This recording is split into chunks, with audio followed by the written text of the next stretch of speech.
Yeah,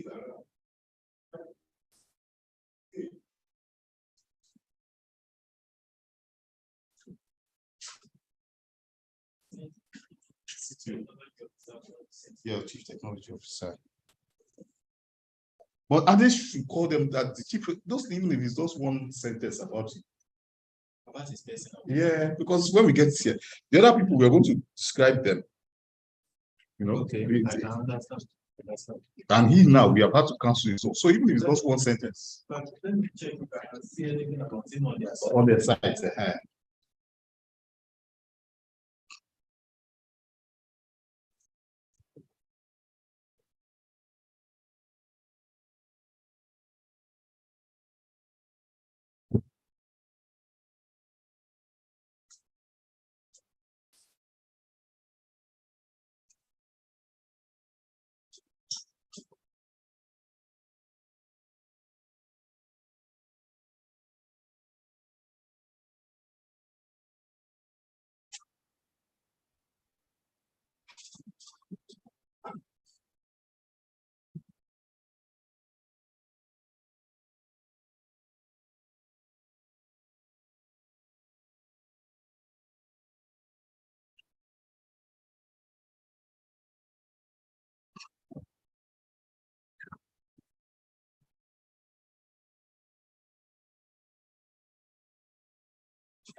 Yes, we must send this WhatsApp Okay. about him.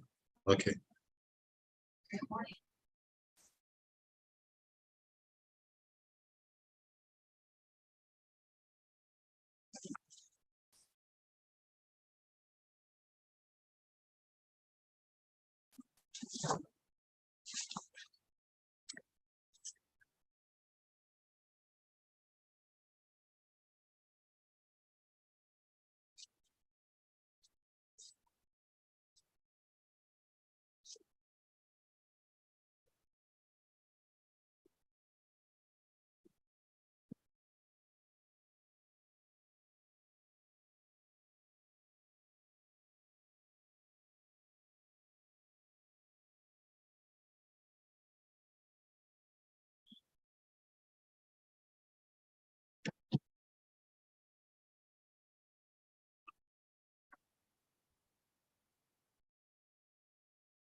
Ade, can you now hear clearly? Hello, Ade? Can you now hear us clearly, Ade? Yes, she can. Yes, I can. She's on the call. Oh, what's up? So that I She can hear you, sir. She's on the call. Okay, that's okay. I just wanted to be sure that we can hear. We have online now Dr. Olufemi OYENUGA of the CSCS. We also have Mr. Babangida Yaya. I think it's necessary for us to be clear about their audio position. Their audio is okay. Abdul Majid, could you confirm that for me, please?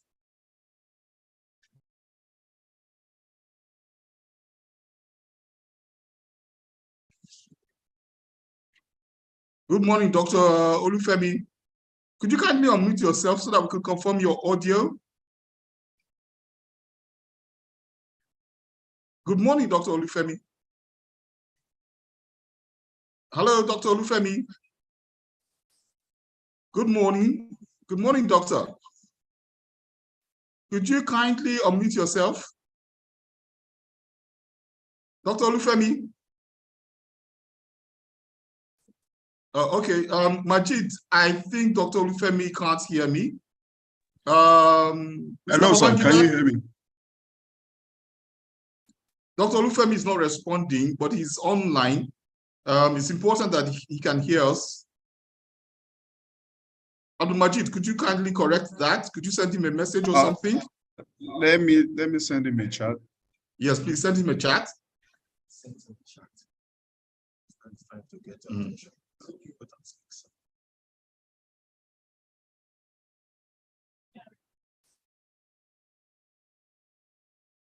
Mr. Yaya. Mr. Yaya, can you hear me? Hello, Mr. Babangida Yaya. Yes, good morning. I can hear you. Can you hear me? Yes, I can hear you. Good morning, sir. Okay. Good morning, sir. It's a pleasure having you on this program this morning. Thank you, sir. Okay, so we've confirmed That's that my yes, we've confirmed that your audio is okay. My Egbo and lead professionals in the capital market, Mr. Bola Ajomale. Mr. Ajomale. Good morning, how are you doing? Good morning. I'm fine, thank you, sir. Good. Well done, welcome, sir. I've got some sound in the background. I'll turn it down now. Okay. We're actually running a training program at the SCC, but I'm Okay. taking time out. Chinwe is supposed to be in that training program as well, but I'm here. It's a pleasure having you here. So it's always a pleasure having you. Thank you very much, sir. Thank you very much. Yes, we've confirmed Dr. that your Femi. audio is quite good. So I guess that's good. Dr. Olufemi, can you hear me? Dr. Olufemi? I think Dr. Olufemi's audio is still not working too well. Abdul Majid, could you kindly ensure that Dr. Olufemi can get in touch with us, whether we can help him with the audio?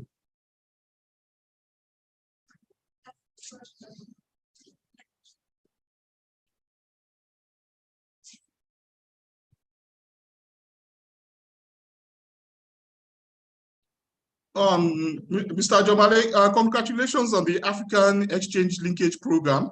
I understand that it's taking off. It's likely to really develop the capital market across the African continent. It should. So congratulations. It definitely will. And I would like you to talk around that, when it's your time to talk. If you have some ideas of how we can benefit from that, it would be lovely to have your perspectives. I think Dr. Olufemi can hear us now. In this session, I don't think there'll be enough time. No. It may not be a detailed comment on that. I mean, I know that's very detailed. That's very deep, and has vast implications for capital markets across the continent. Yes, I agree with you on that. I'm not saying that. Well, it's come, and we somehow have to integrate the Nigerian market into this ecosystem that is evolving. Especially with the AFDB, what do you call that? AFCTA, the Africa Continental Free Trade Area, looking like it's perking up a bit. I think it's something we all need to look at. Dr. Olufemi, can you hear me now, sir? Okay, Dr. Olufemi, your audio. Hello, Dr. Olufemi, you are unmuted, but we can't hear you. Dr. Olufemi. Hello, sir. We can't hear you. We can't hear you, Dr. Olufemi. Could they help you check your audio, sir? Hello, Dr. Olufemi. Could you kindly tell them to check your audio? We can hear you on the phone here. We can hear you on the phone, but we can't hear you. Not on the Zoom. On the Zoom linkage, yes.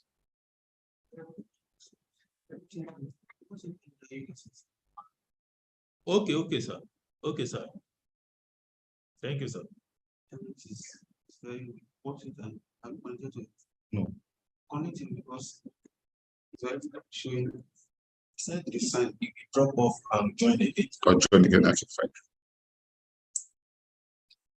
So we can talk somewhat why. It's perfect when you're not speaking, but when you start speaking, that's when the internet close.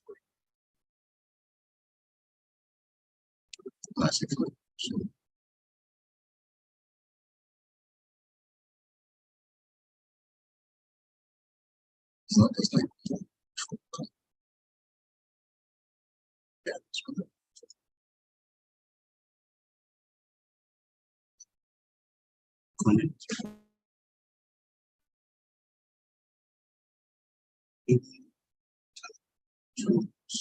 So let me check to make sure that the internet is fine. We're about to start. It's good.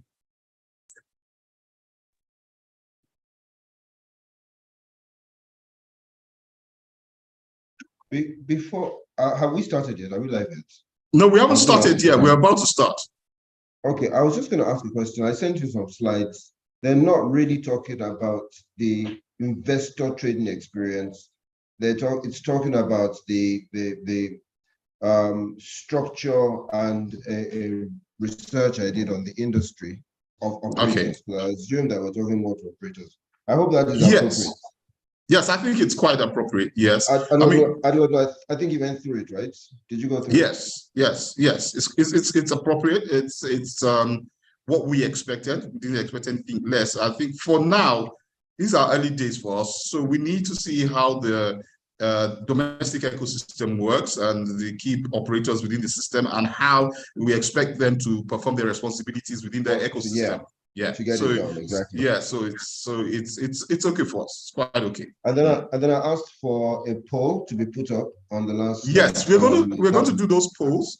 We actually had an intention. You know, the irony was that we had an intention to do a number of polls so that we get to understand. Yes, to get to understand how people would react to the market, the evolution of the market. Do they have an understanding of the market and who the key players are, what they're expected to do? So we had a poll of our own, but fortunately your own also came. So we decided to put your own there first. So we'll be using your poll. Okay. Yes. Okay. Yes. All right.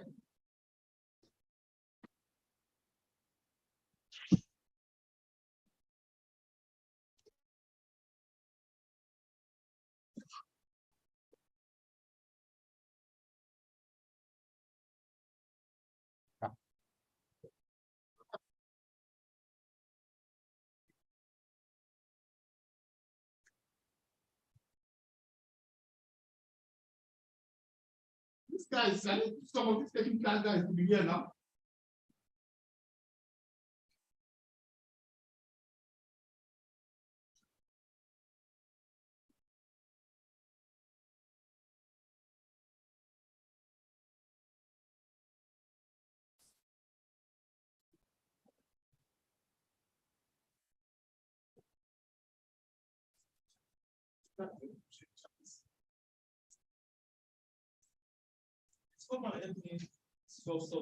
No, I've solved it. Okay. But I need one technical person to be on standby.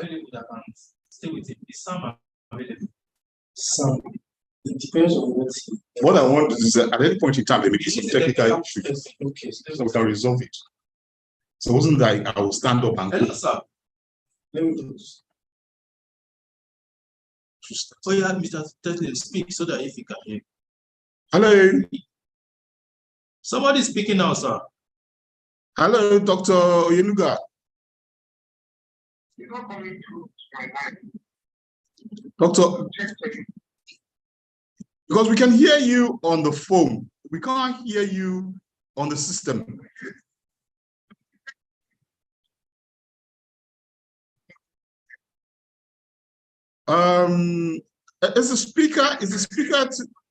Is your system speaker working properly? Can you get somebody to check that, your system speaker?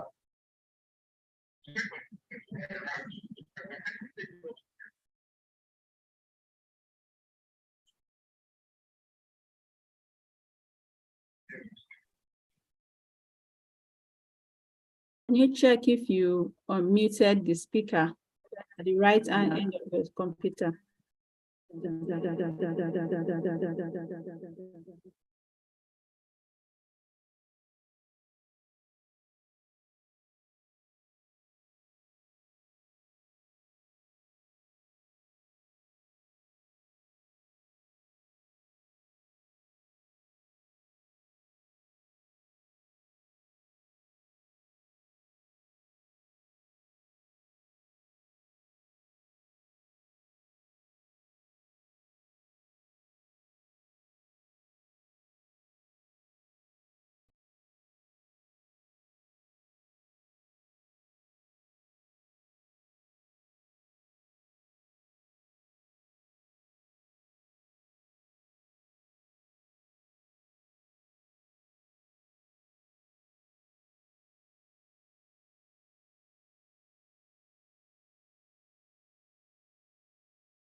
Apologies to all the speakers.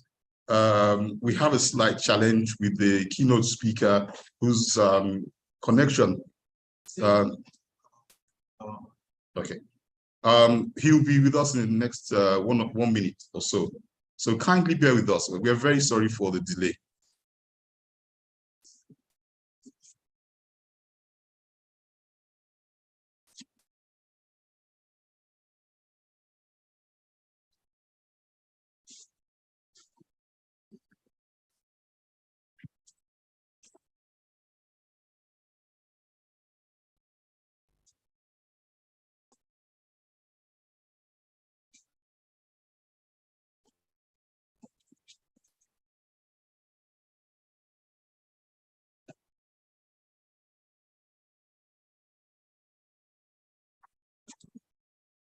Hi, good morning.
Hello, Doctor. Good morning. Could you speak now?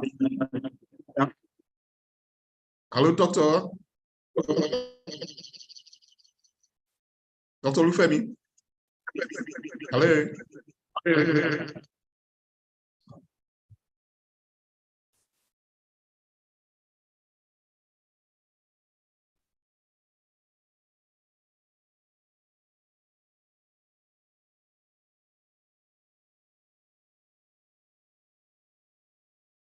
Hello.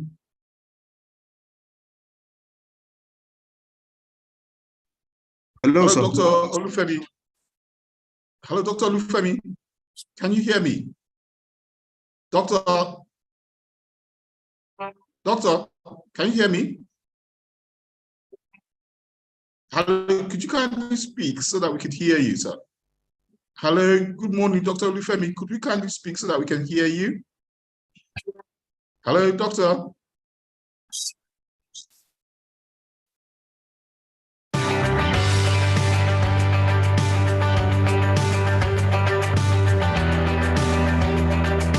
Hello, Dr. Olufemi, we have a bit of a problem. We still have a problem with your audio. Hello, Dr. Olufemi, we still have a problem with your audio. Hello, Doctor.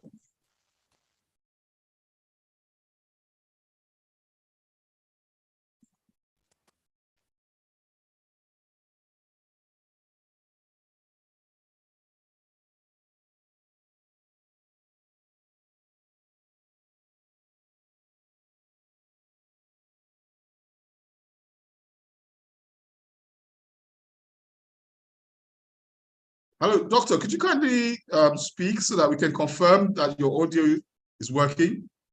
Thank you. Doctor, can you hear me? Hello, Doctor. Doctor, can you hear me? Recording in progress. Hello, Doctor. Good morning. Hello, good morning, Doctor.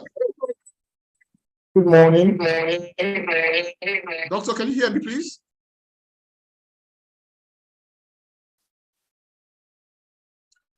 Dr. OYENUGA. I can hear you now because I'm joining with my phone. Okay, good morning. It's a pleasure having you on this program. Hi, how are you? Fine, thank you. It's a pleasure. We're running a bit late, but I guess we will commence in earnest. Thank you very much, everybody, for being on this call.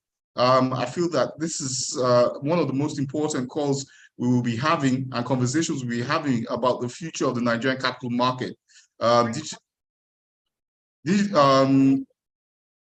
Decentralized digital technology is the rave now. However, it comes with its own problems. We've seen the challenges that have been caused by trading platforms such as FTX and the variety of issues that are emerging. And those are things that we definitely want to avoid in Nigeria. So it's a pleasure having you, Doctor. I'll hand over to the host who will kick us off on this hopefully very interesting conversation about the evolution of the Nigerian capital market. Adeladu, could you kindly commence proceedings?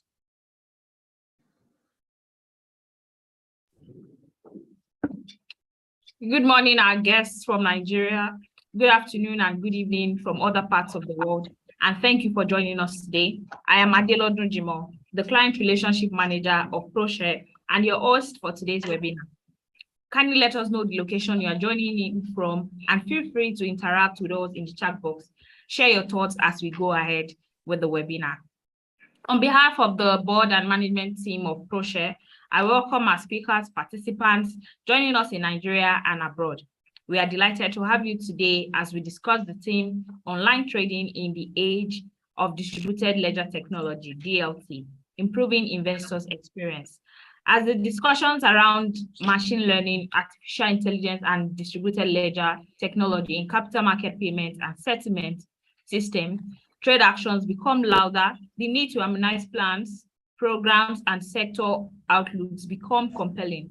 It is within this context that an online trading webinar that addresses these issues has been proposed. We are optimistic that this webinar will weigh in on the subject matter critically and enable everyone present better appreciate the opportunities inherent in cross-border trading, especially at a time like this where fintechs such as Chaka, Bamboo, Trove, etc. are helping to facilitate securities trading on international exchanges to enable retail investors trade global stocks. To do justice to the theme, we have with us Dr. Olufemi OYENUGA, the Chief Digital Officer, Technology Services Division, Nigerian Exchange Group. It will explain to us how DLT can help to improve the trading experience of investors. We also have other seasoned experts that will present on key focus areas from technology and trading to trends and opportunities in equities, fixed income, and commodities markets. Before I hand over to the keynote speaker and then the moderator, I would like to share some guidelines of this webinar. If your Zoom is too low, kindly check your system volume. The webinar is being recorded and live streamed on Web TV Live and on Web TV YouTube. Please join in to watch. To comment and have discussions, kindly use the chat icon. To submit your questions, please use the Q&A icon. Only the questions submitted in the Q&A icon will be attended to. Thank you once again for joining us, and to our speaker, sponsor, CSCS, we appreciate you for contributing your time and resources to make this day a reality. And I welcome Dr. Olufemi OYENUGA, the Chief Digital Officer, Technology Services, the Nigerian Exchange. Brief info on Dr. Olufemi. Dr. Olufemi is experience in delivering value propositions across vertical organizations, enterprise and public sector, with a resolve to achieve efficiencies, effectiveness in promotional management and revenue leveraging, IT and ICT. He's also a data scientist who leads the Oracle solution pattern as part of the data engineering information management capabilities. Olufemi, who being a medical professional, has associated bouquet of degrees from Harvard Business School, Columbia Business College, Imperial College London, as well as Pan-African University, Lagos. A certified member of Information Management Society, Royal College of Engineers, and certified enterprise data miner. Is also an advisory to board members of Data Scientists Nigeria and extends different advisory responsibilities in Africa and Europe. His depth in the telecommunication industries, BT, MTNN, spans over 15 years with pitch insights in security white papers produced on enterprise data lake, Internet of Things and business intelligence. He was responsible for MTN Group Enterprise Architecture Blueprints leadership. We now open the floor for Dr. Olufemi OYENUGA. Good morning, and thank you very much for the introduction. I hope I'm being heard. Can you hear me very well? Yes, we can, Doctor. Please go ahead. Fantastic. So I'm also quite excited about what Proshare is bringing to the table and the distinguished speakers for this subject. It's a very interesting subject, topical to how we're evolving in the country, in the region, and across the world. In fact, I dare say that some of the discussion today might not do total justice to what we're trying to pivot or we're trying to elevate, but it will try to open the door of our mind to what online trading is in a digital age. As we look at digital, customization, engagement, innovation, digital infrastructure, digital security, compliance, and regulation. How does digital ledger technology help to solve this problem? So I put together some talking points that I will, for 15 minutes, that I will go through, and I hope I can do justice to it. In terms of the content, what does digital technology means? What does the disintermediation mean? The kind of digital asset that we're talking about that we can trade, how risk and regulation can be seen, and the benefits to the capital market as a whole. And thanks for the moderator, because she did mention things around Chaka, Bamboo, Trove, Binance. Unfortunately, some people's hands have been burned off within this entire technology as well. But the distributed ledger technology is the technology infrastructure and protocols that enables simultaneous access, validation, updating, controlling across multiple locations, multiple networks in a decentralized fashion. So it also means that simultaneous peer-to-peer sharing, updating of records will be faster, efficient, and cheaper. Now, but what does this really mean to our business world? So we look at it from a business network, we look at it from a wealth perspective, and we look at it from a marketing perspective, private and public market, supply chain, etc. Now, there are different types of decentralized ledgers.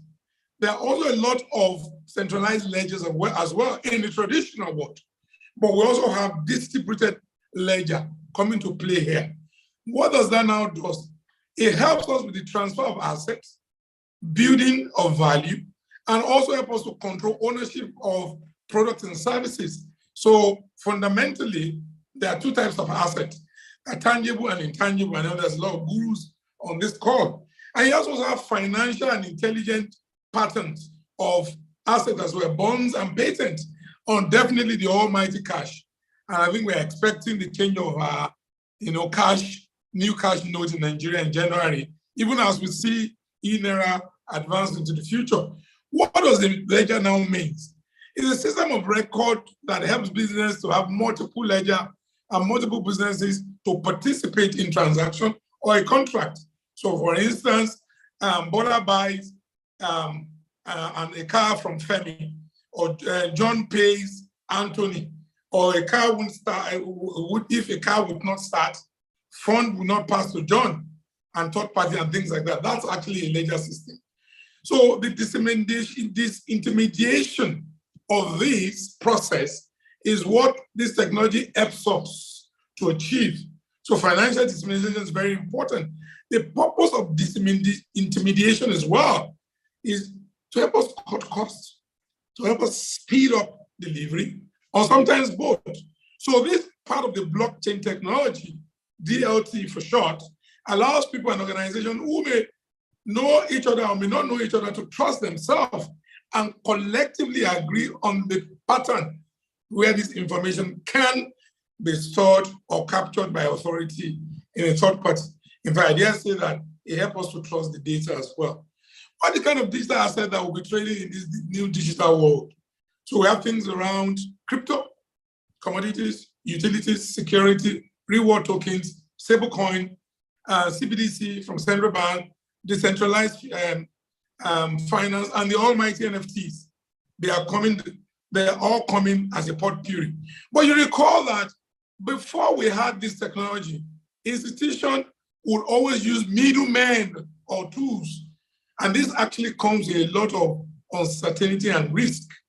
You know, the bank has evolved from pen and paper to machines to electronics. But in 2005, with the evolution of the World Wide Web, a lot of online trading was projected by Amazon, eBay, Alibaba, and things like that. Even banking institutions began to now digitize their corporate and legal system as well, in accordance to legal recommendation. So in a nutshell, what the DLT will give is it allows participants to have a consensus, a provision, a collegiate, immutable finality to records. And it has the regulators playing it, the insurers playing there, the bank playing there, and also the auditors as well. So ultimately, the DLT does four things. It gives us a shared ledger that we can home in.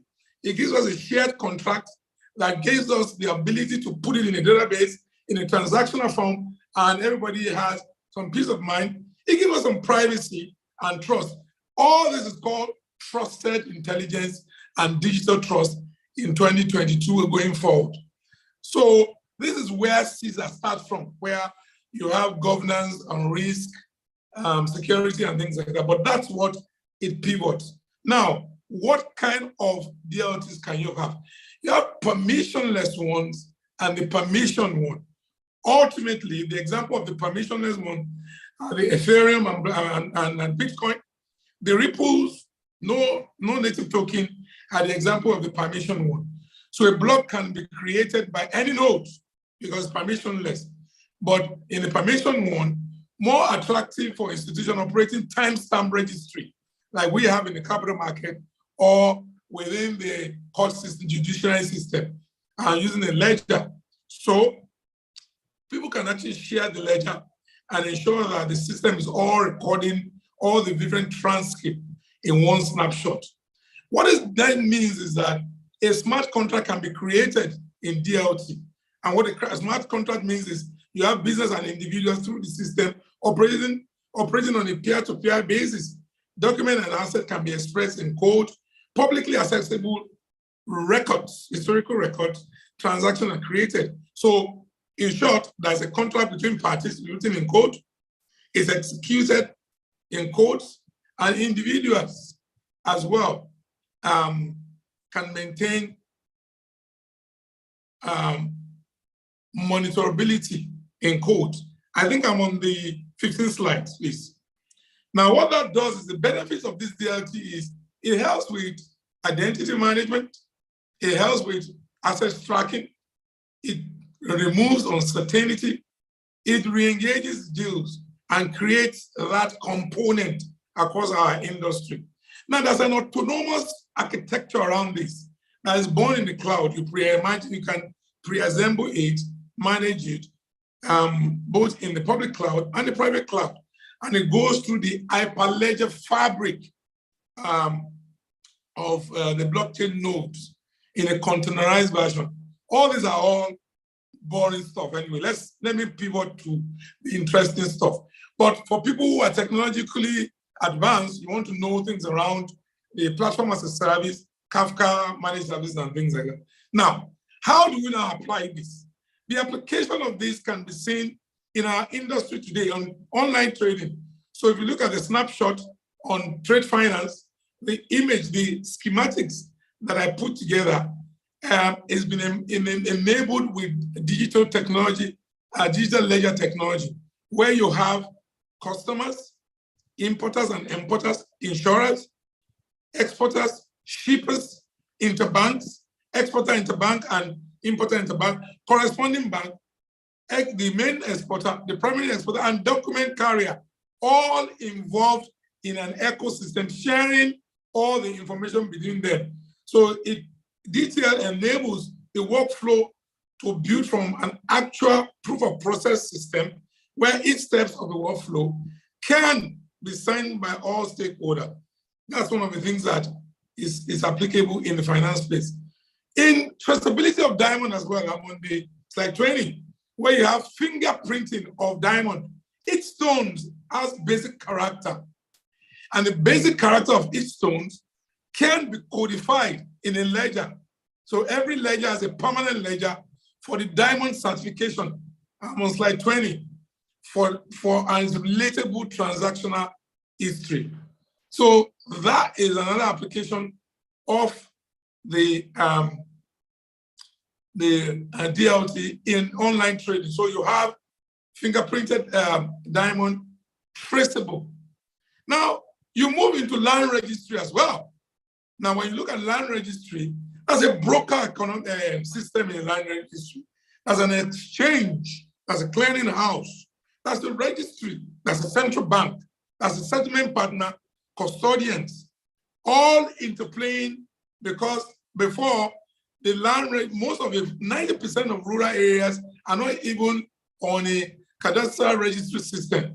The DLT can help create that timestamp transparency for online trading in land registry. So that this schematic shows the entire ecosystem from cradle to grave, ensuring that validity of the document of asset transaction timestamp are all notarized with this solution in a mathematically signed proof. Now, when we look at clearing and settlement, if you look at the global view, now the capital market now, 80% of security and trade are reconciled in a T+3 fashion. And I know that CSCS would give us a bit of inflow into this. But as we're looking at 2025, the blockchain can actually help us achieve real-time processing with transparency leading to a potential savings of 20 billion per year. So the digital ledger technology promises to reduce costs of up to 20 billion from clearing and settlement. Another good example, cross-border payment as well. You know, why does it matter? Customers need instant, cost, and real effective cross-border payment.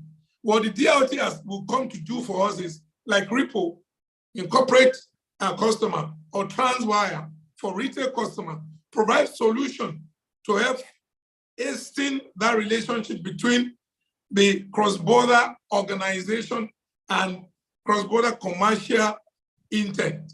So the schematics on slide, the next slide shows how Ripple and Swift helps to use DLT as a cross-border beneficiary. So you see that all from Brazil to South Korea is just one line now, from North America to Africa, one line, rather than having this ripple of systems before that cannot be trusted. Two major innovations are competing and collaborating to improve cross-border payment using DLT. Now, there's also examples in the financial services as well. You know, property leasing, corporate actions, know your customer, subscriber order, asset management. All these are things that we can point to. I'm just accelerating because of time. Now, what this thing does, the DLT is as a performance for scalability that it brings, as a resilience for high availability and autonomous data feed that it brings. There's a security and privacy that it brings. As a support and operational dashboarding for zero downtime that it brings. As a development and integration for development modules for support using different RESTful API and all of that interesting Node.js and Java that it brings. Let us now look at the insurance as angle as well. From online trading insurance, DLT would also offer the promise of cost reduction, enhanced efficiency, enabling revenue growth, and insurance can attract new businesses through high quality service. What's ahead? DLT promises numerous of insurance businesses. Where are we coming from? It flourishes underwriting of claims using the KYC that I initially mentioned, asset tracking and registration. So a lot of nugget for DLT, and the schematics underneath shows how you can use DLT codify business rules and automate claim processes for smart contracts, permanent immutable audit trails, ledger, eliminate the common errors, source of funds in insurance industry. I'll give an example there as well, global example, where even in the medical record, using cryptography, you can actually use shared record between hospital provider, online, this is online training in healthcare, because insurance is very close to healthcare in most advanced territory. And we're surely growing the acceleration of that in Nigeria as well. So by securing reinsurance contracts, the blockchain can help smart contracts using a DLT solution to help insurance and reinsurance. Now, let me bring it home. Other applications of DLT can be seen within the other digital asset type, central bank. So central bank digital currency is one example for financial inclusion. Decentralized finance, DeFi, you can hold monetary money in secure digital wallet. I think that's where we are going. The e-wallet and e-naira is going in the end, and it eliminates the fees that banks and other financial services actually put in front of customers. So this also helps us with online trade. Now, the interesting white elephant in the room, non-fungible token, where because of NFTs now, data units or fractionalization of shares can quickly happen in our capital market and using digital files such as pictures, videos, and audios.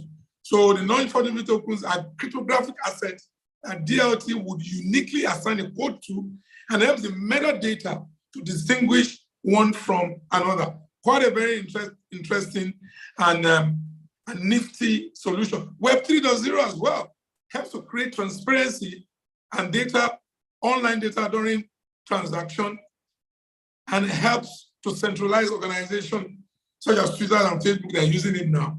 So it's the next iteration of the internet. So watch this space, guys, for online trading. But we also have things like real asset world token, like royal means, climate change, very important.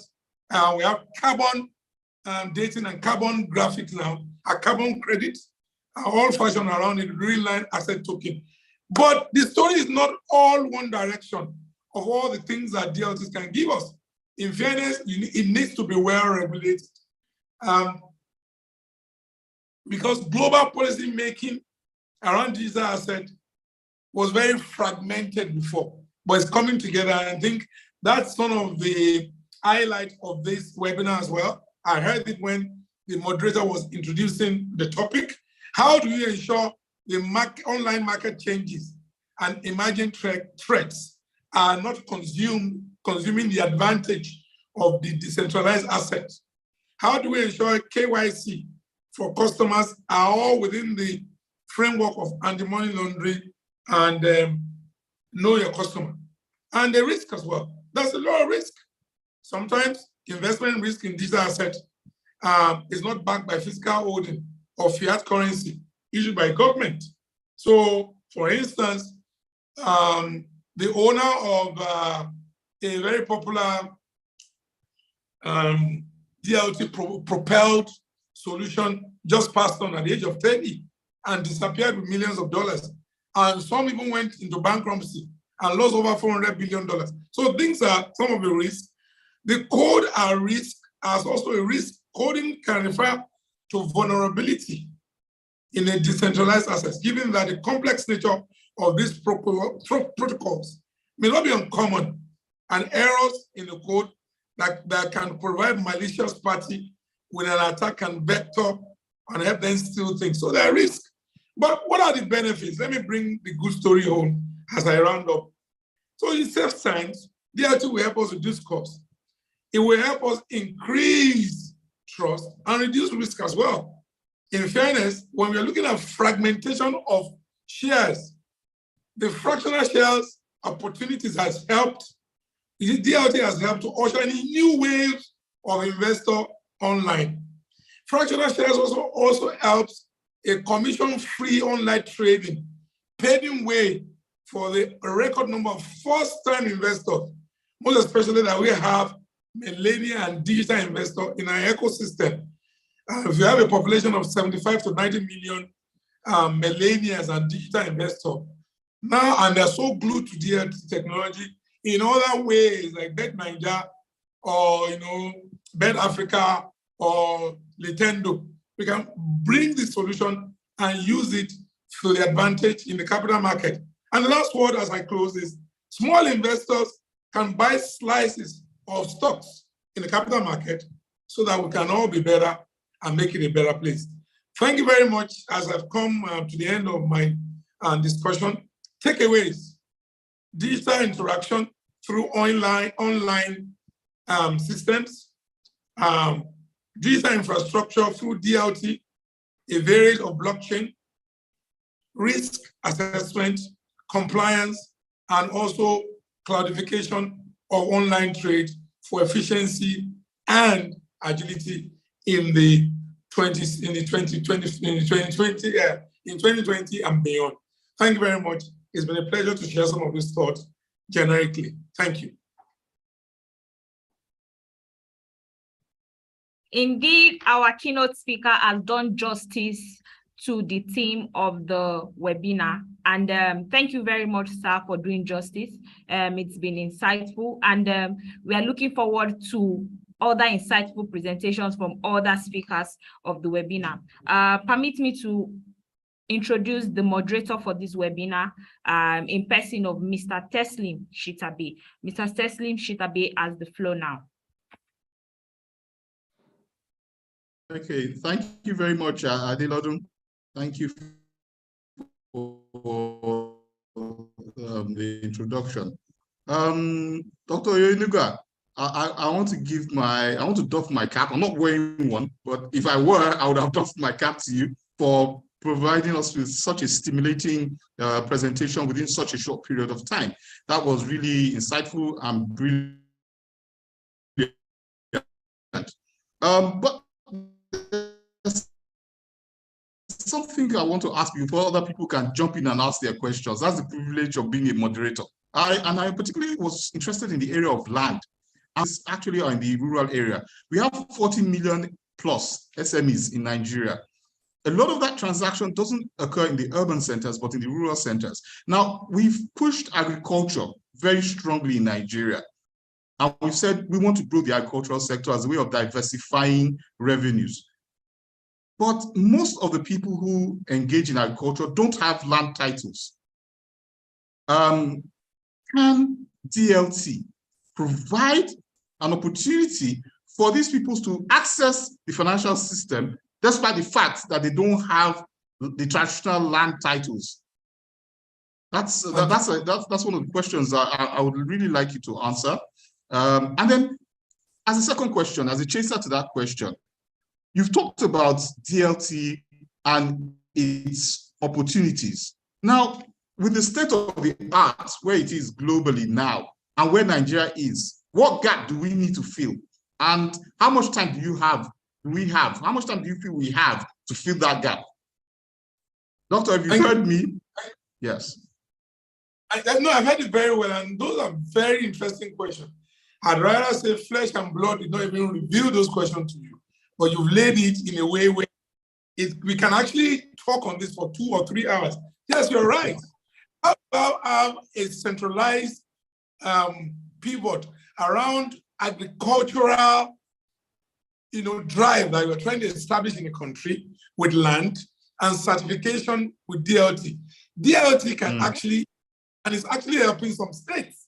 So Lagos State, for example, is embarking on putting some of the land on this technology, as well as Ogun State as well. So that the title deed within that entire ecosystem, if you look at the slide I shared on land, there are 5 main players in this ecosystem where the DLT is bringing together.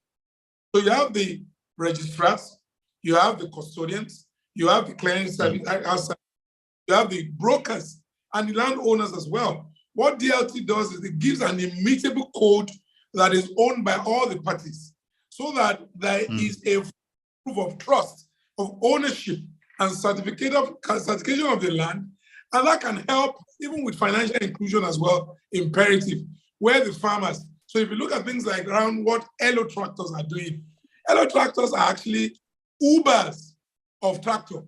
They are not, in fact, most of the guys driving the tractor don't own the tractor. They just rent the tractor and use it in agricultural import or agricultural export all the time.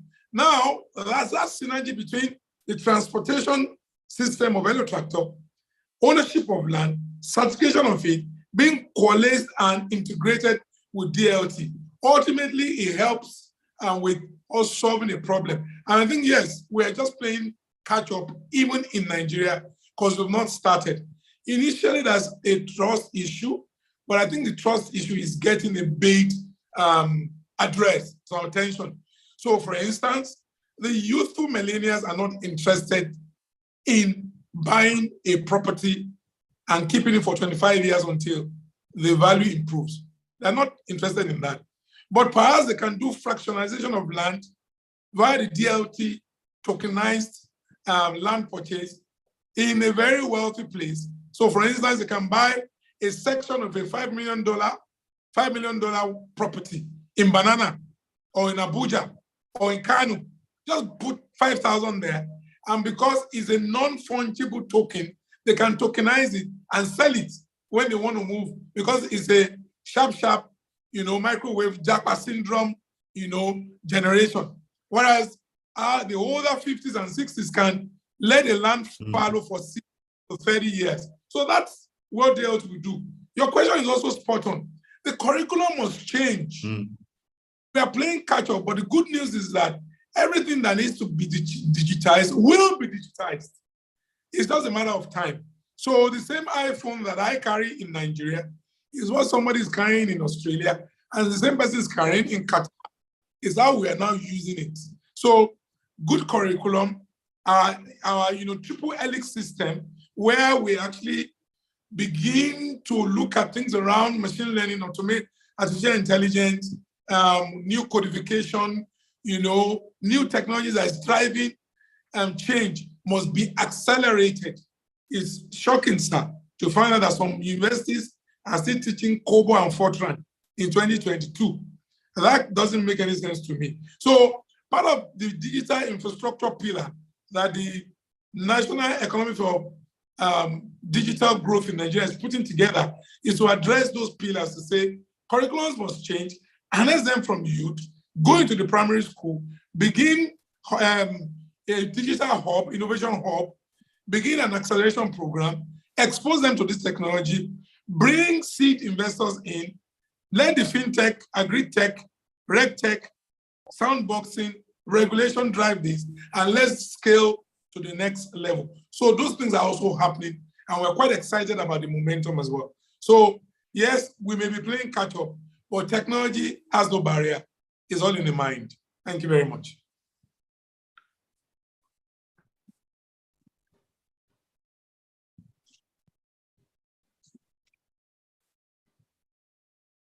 Thank you very much, Doctor. That was brilliant. The conversation continues, because what you have said is very vital to the growth of the Nigerian capital market. We should be preparing for the market of tomorrow, and perhaps take a few lessons from the market of yesterday.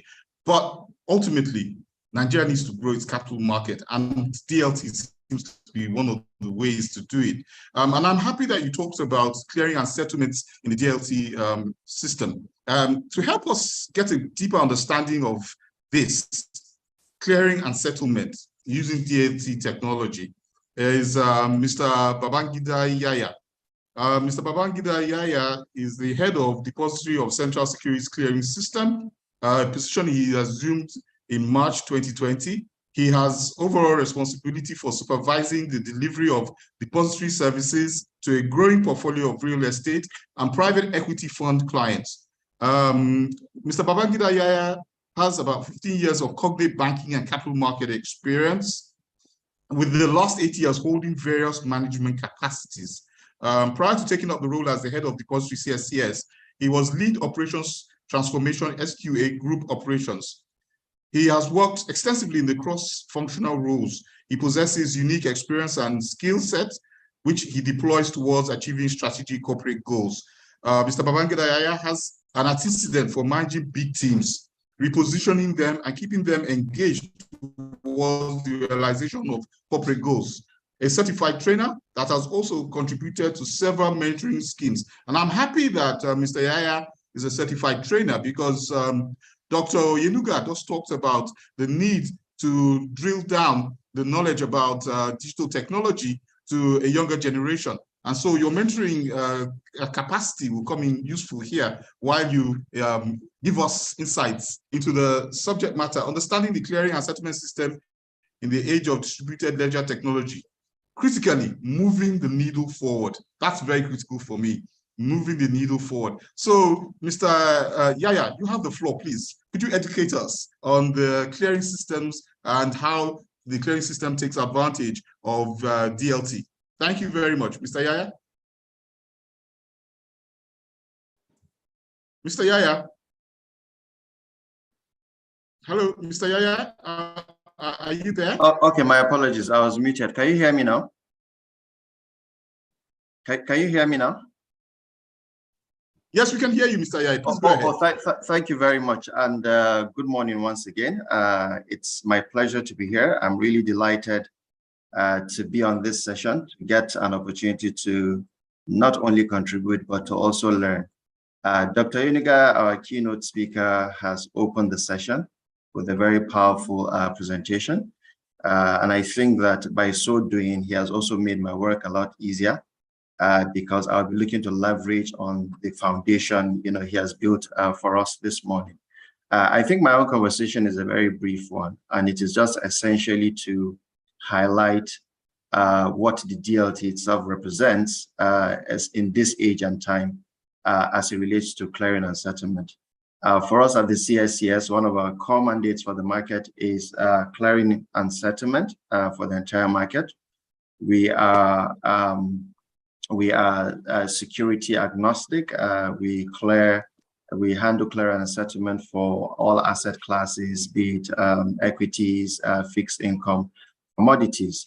And beyond that, we're also a depository, right, of assets. Dr. OYENUGA has also spoken extensively about the application of DLT to certain asset classes. For example, he talked about land, depository, and all of that. So there are a lot of capabilities, a lot of opportunities in the market where we are also looking to learn and to also expand our reach in terms of what we offer the market. But to just get very quickly into the topic of the day,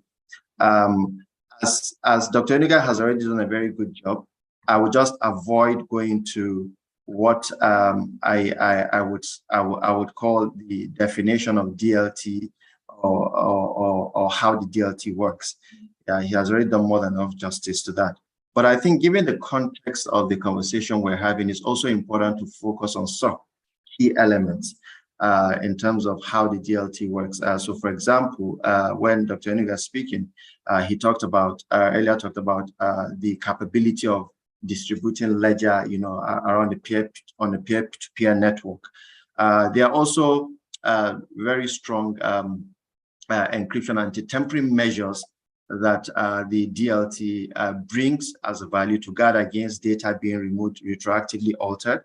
There are benefits around consensus algorithms, which, of course, is a consensus mechanism that authenticates the underlying data to ensure that all participants have the same view on the data. And of course, there's also the issue of smart contracts. And the reason why I say let's contextualize is because if you look at these key elements and try to bring it into what we do in this market, we can quickly begin to see some of the benefits. But to even proceed on this, it's important to also look at our current clearing and settlement landscape. And it has evolved. We've actually come a long way. I remember the days, whether I was in this market or not, I'm sure there were the days of call-over system where it probably took more than several weeks to clear an instrument. And this is not just applicable to Nigeria, even across the globe. If you look at other markets, the Indian market, even other African markets, there was a time it took perhaps as much as 45 days to clear instruments. But that has gradually changed. So it is gradually evolving, and good thing that we have technology today, which has become an enabler for some of these feats that we've been able to achieve.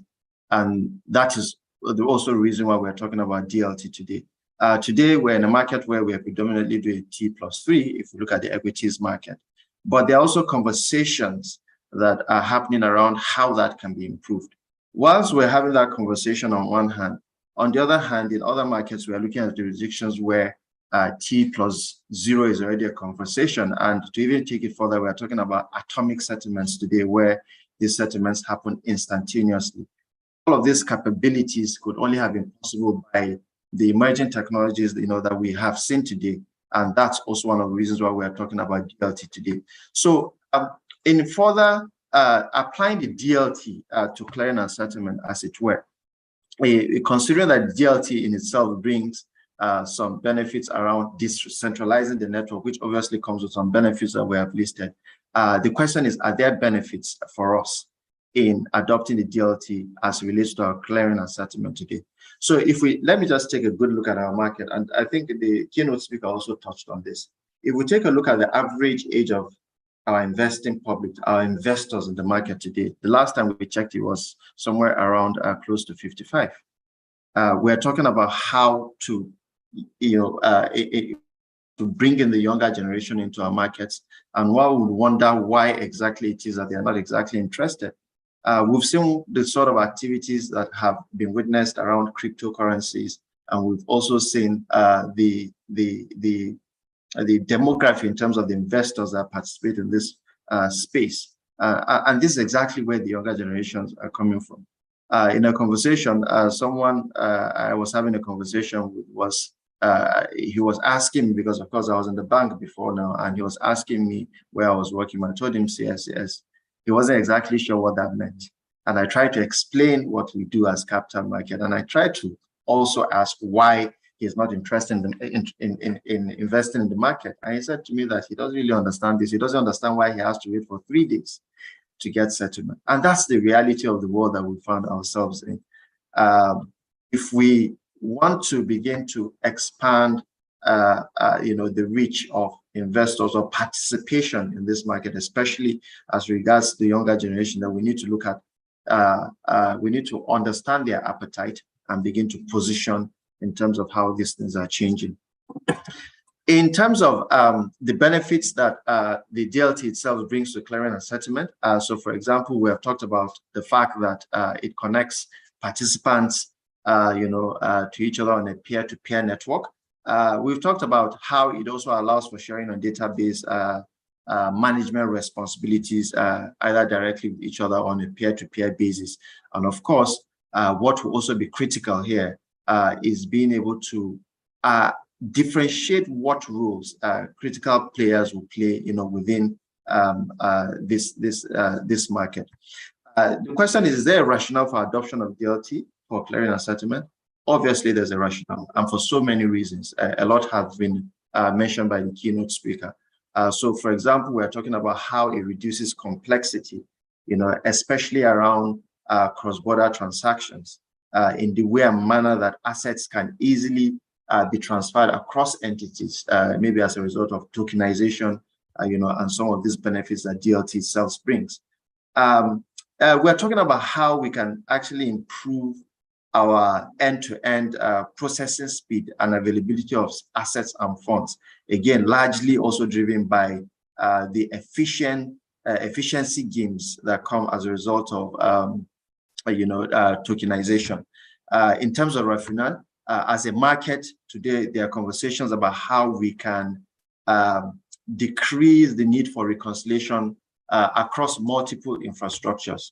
Multiple record-keeping infrastructures. Let me put it that way. Today, we're a depository, so we centrally warehouse data for the market, and you find situations where some of this data flows, amongst market participants. So, for example, we send advices to the registrars and all of that. So, as accurate as the data may be, there's still the need for various entities to want to verify, the correctness of this data, and as such, you have these incidences where reconciliation will continue to happen across different entities. We're talking about increasing transparency. Transparency, obviously, is in trying to deepen our market, in trying to increase confidence in the market. Transparency would definitely play a very critical role. The sort of value that transparency brings by way of the immutability in transaction record processing and record keeping DLT is also something we cannot ignore. And overall, we are talking about operational efficiencies. We are talking about cost of doing transactions and all of that. So if we look at all these things within the context of what DLT offers, then we can clearly begin to see the rationale as to why this should be a conversation. And this also dovetails directly into the benefits, that comes to the market. So we've talked about settlement cycle. Today, we're having conversations about how to reduce that settlement cycle. We've gone from a T+5 to T+3. Some markets have moved to T+2. The US and Canada are preparing to go into T+1. So, and we are also not left behind. But the question is, how do we do this in the best interest of the market, in the most efficient manner, and in a way that serves the best interest of all participants? Is there a benefit around this DLT, right? Obviously, we've seen how the DLT, the application of DLT to settlements around digital assets, have also been done, around the globe. In terms of the benefits as well, where I've talked about transparency earlier, I've talked about, in some markets, there are requirements for trade guarantee. Of course, trade guarantee funds and all of that, just to minimize default risk. But no matter how elaborate, we highlight the benefits of this DLC, I also think that there are some considerations, that we must take a close look at, especially in terms of the risk. Again, the keynote speaker spoke about some risk, but I have, looked at this risk and decided to categorize into 4 areas. One is around technology. The other one is around what I would consider operational governance and controls. And the other one will be around implementation. And last but not the least would be around legal and regulatory implications and the likes. So for example, if we just delve into this very quickly, I know that I'm really short on time. In terms of technology, right? What we've seen with DLT in itself is a bleeding edge technology that has really yet to be tested in all areas of operations. There are slight applications in different aspects, but it also comes with some potential risk. This risk needs to be properly evaluated. In terms of operational governance and controls, of course, when implementing DLT-based solutions, especially when they are multi-parties, you begin to think of the complexities that, as a result of the decentralized nature of the system, and this raises governance issues. And it's also, even in terms of the implementation as well, there are also things that we need to carefully think about. And but more importantly is around regulation. We are a very highly regulated market, and it's difficult to take a step without the appropriate guidance in terms of regulation. So I think this is even one of the most critical issues we should be looking at. And I'm very happy that from a regulatory perspective, regulators today are beginning to show some sort of, leadership and direction as regards some of these emerging technologies. On the CBN side, for example, we see what the CBN is trying to do around digital assets with the e-Naira and all of that. And even recently, the CBN has also taken some sort of leadership around driving the use of DLT for fractional shares, and all of that. From the SEC side, we've seen the release of rules, around digital assets and all of that. So I think this is very critical, because if regulation doesn't make that move, then it becomes very difficult for participants to move ahead of regulation, in my opinion. But I think from here, how do we move forward? How do we really move forward? It's not just about highlighting the benefits. Obviously, the benefits are immense. We've spoken, we cannot just continue to, we can't speak enough about them. But the question is, how do we really begin to move from this point? And I think for me, I would say, first and foremost, around regulatory direction and approvals. In what way would regulation, stimulate the market such that participants can begin to, adopt this DLT technology, especially for entities like us who clearly see the benefits around clearing and settlement, which is one of the key mandates for us as a market. But there's also the issue around infrastructure to support the adoption of this technology. And I think that from an infrastructure perspective, it is more market holistic and not just limited to individual entities like a CSCS that handles clearing and settlement. Obviously, infrastructure must also be supportive within the ecosystem to ensure that this technology can be consumed to the best of benefits. Of course, predetermined regulatory requirements, I think, is also important. Again, considering that DLT can be implemented in different models, we need to, as a market, decide what model works best in the best interest of our market. And we also need to have conversations around who can do what and who is permitted to do what operation, and all of that. I think these are very, very critical conversations that we must have.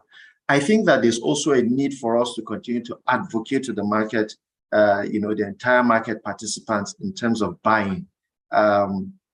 There's a lot of knowledge gap around this, and but the beauty of it is that I think we're making some progress, and people are getting more and more knowledgeable around this. But we, as a market, we need to do more around this to advocate, to educate people, to also try and get the markets buying, in terms of this. Of course, I think on the last note, I will say something about how I think I've talked about that predetermining the DLT arrangements in terms of the roles and functions for various participants. I know I've gone overboard, but I will just stop at this point, in case there are any questions I will need to entertain. Thank you. Thank you very much, Mr. Yaya. That was brilliant. I guess we were so interested and carried away by your presentation that time wasn't really a critical factor.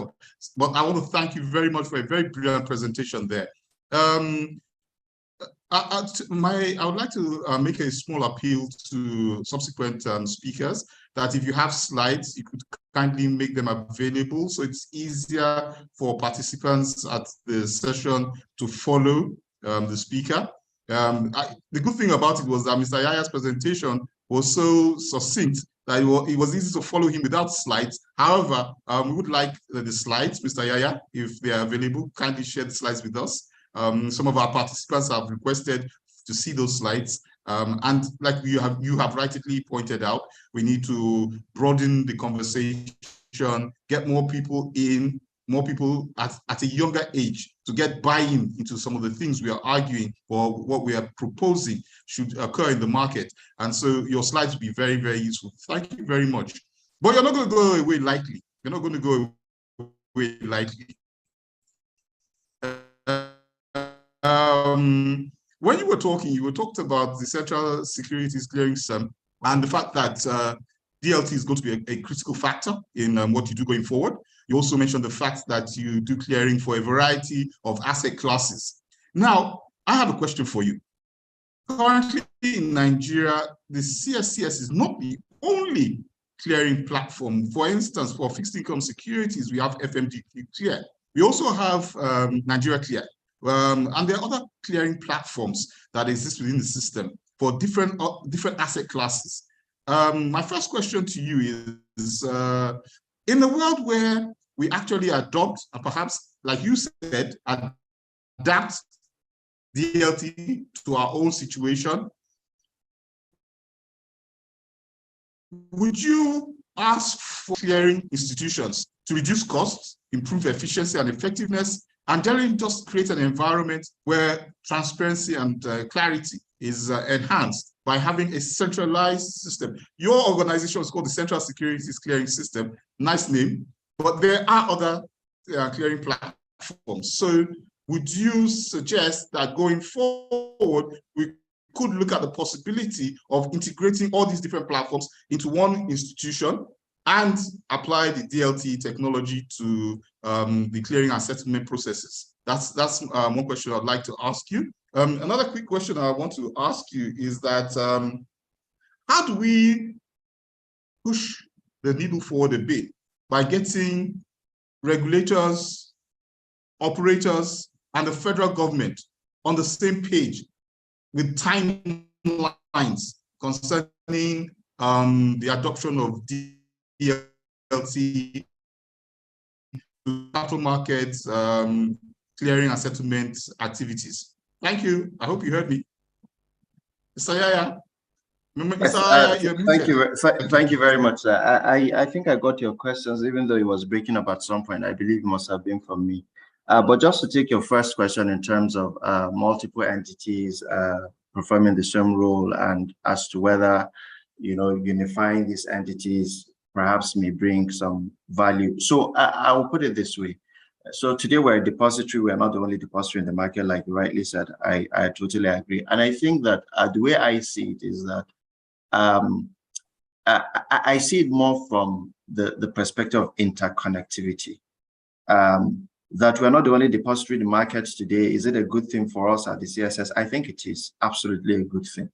And what that also helps to do is competition. It drives competition, which I think that in the long run is in the ultimate best interest of the investor. So for me, I think it should be more about the investor. If there's competition, then there's an opportunity, or there's I mean, all entities, you know, will try to distinguish themselves by simply providing more value to the investor. And of course, the reason why I say interconnectivity is, again, bringing it back to the benefit of the investor. If there's interconnectivity, then you give the investor a choice, and it becomes possible for that investor to, you know, make their own choice between whatever options are available. So coming together as one entity, I'm not sure that's the value, because we'll go back to where I'm coming. But to be able to have separate entities and be able to interconnect, you know, I think is where the real value lies for me. And I think that even recently the SEC, you know, had provided some level of preliminary guidance around how that should happen for the market. We're very happy. We're very open to it. It keeps everybody on their toes. Ultimately, the investor would benefit for it. So that's the first part. The second part, in terms of how to move this forward, I'd mentioned that for me, I think that the most critical aspect around this is regulation. We saw the reaction, you know, at some point when there were some pronouncements around digital assets by regulators, and we saw how that also impacted the market. Regulation is very critical, and I think that regulators must also take the driving seat in taking these conversations forward. However, I'm also of the school of thought that we must not necessarily wait for regulators to get things done to launch new initiatives. I think that as a market, we should also drive market-led initiatives. by way of advocating to regulators, by way of advocating to who needs to be advocated to. And I think that's where we can play. So as a market, we must come together, identify what is good for the market, and push and advocate for some of these things to happen. And I believe that once there's that level of collaboration, some of these things will come to fruition even more quicker, than we anticipated. Thank you. Thank you, Mr. Yaya. But you're still not going. You're still not going. There's one slight question that you will answer, and it came from what the discussions some elements of the discussion you had earlier, and that really piqued my interest. But before you make your contribution, in the next 1 minute, we'll be doing our first poll. There are a series of polls that we will introduce into this session, this conversation. We're introducing these polls for us to create an awareness for us to understand to what extent Nigerians are aware of the DLT and what precisely are they. We will have a series of polls. You talked about, from the last time you did research work on the demography of investors, that the average age was 55. That really is quite old. With a young population like Nigeria, one would have expected a much younger demography. And the good thing about the younger demography is that they are tech savvy. So, like you rightly pointed out, they engage in a variety of things. They invest Chaka, they invest on other platforms, they invest in other instruments, cryptocurrencies and all that. So what channels can we use to convey the importance of DLT to this younger generation, to make them promoters and perhaps advancers of the ideas that relate to DLT? Because currently this generation of baby boomers, they have the money, obviously, but they don't have the time. They're gradually fading out. It's inevitable, it's life. And so how do we get this younger generation interested in some of the issues we're discussing currently? Thank you. Okay, thank you very much. So yes, I did mention something about the average age of investors, which I said was about 55. I think maybe 53 and a half. Mr. Did you hear? Yes, can you hear me, sir? Yes. Okay. So yes, I got the question, sir. So I did mention something about the average age of investor in the market, which I had said was about 55. I think if I recall correctly, it must have been about 53 and a half, which is almost 55. And yes, it's a very valid question. How do we capture this younger generation, this younger demography? How do we bring them into this market? So I think that first things first is to identify what interests them, is to identify exactly where their interest lies. We see what they're doing with the cryptos and all of that. And the question should be, why are they, putting their money in that space? Why are they not coming to this market? If we begin to identify what differentiates that space from ours, we can begin to understand what exactly the problems are and begin to solve. So, for example, I mentioned something as basic as settlement cycle. Why wait for 3 days when you can do instantaneous settlement? No, a young man of 18-year-old would want to drop his money and have to wait for 3 days to take delivery of whatever it is that he has bought, when he knows he can get it almost instantly. So these are the conversations. Another area I think is access to market. An average person of the younger demography today lives here. They live here on a daily basis. Their devices, this mobile phone is a powerful infrastructure. Everything they do starts and ends on this device. The question is, how do they access this market today? Are there opportunities for us to look at as a market holistically in terms of how we can give them access to market?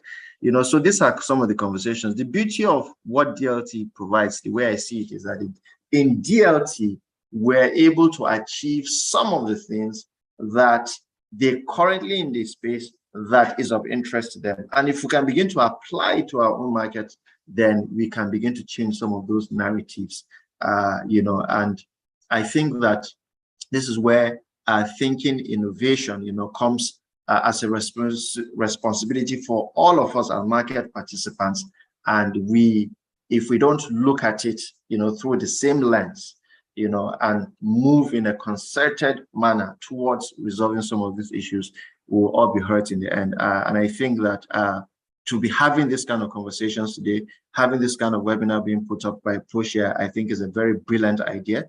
And I give my credit to the Proshare team for putting this together. These are the kind of conversations we should be having in the market at this time. I think that there's a whole lot that we have, a lot of work that we have to do. But the good thing is that we're on the right path, and we only need to consolidate on some of these steps that we've taken so far. And I hope that addresses your question, sir. Thank you. Oh, yes, it does. Thank you very much, Mr. Yaya. The good thing about it, why I'm also quite happy, is we have the CEO of Sophus here. He was the erstwhile chief executive of the OTC, the NASD OTC market. And so issues like this, how they're going to, as an operator, how they're going to encourage a younger demography to actually buy into the concept of a youthful market is going to be critical. But before I call on Mr. Bola Ajomale to present his paper, I want to call on the technical crew to put up the first poll. Could you kindly put up the first poll, please? Yes, so the question is, do you understand what distributed ledger technology is about? Yes, no, somewhat. All those in on this session to kindly answer so that we have a sense of what the gap is. And then people like Mr. Yaya, people like Doctor, people like Mr. Ajomale can begin to understand the challenges they face in encouraging a strong demography to participate in this market and to create value. So the poll is up.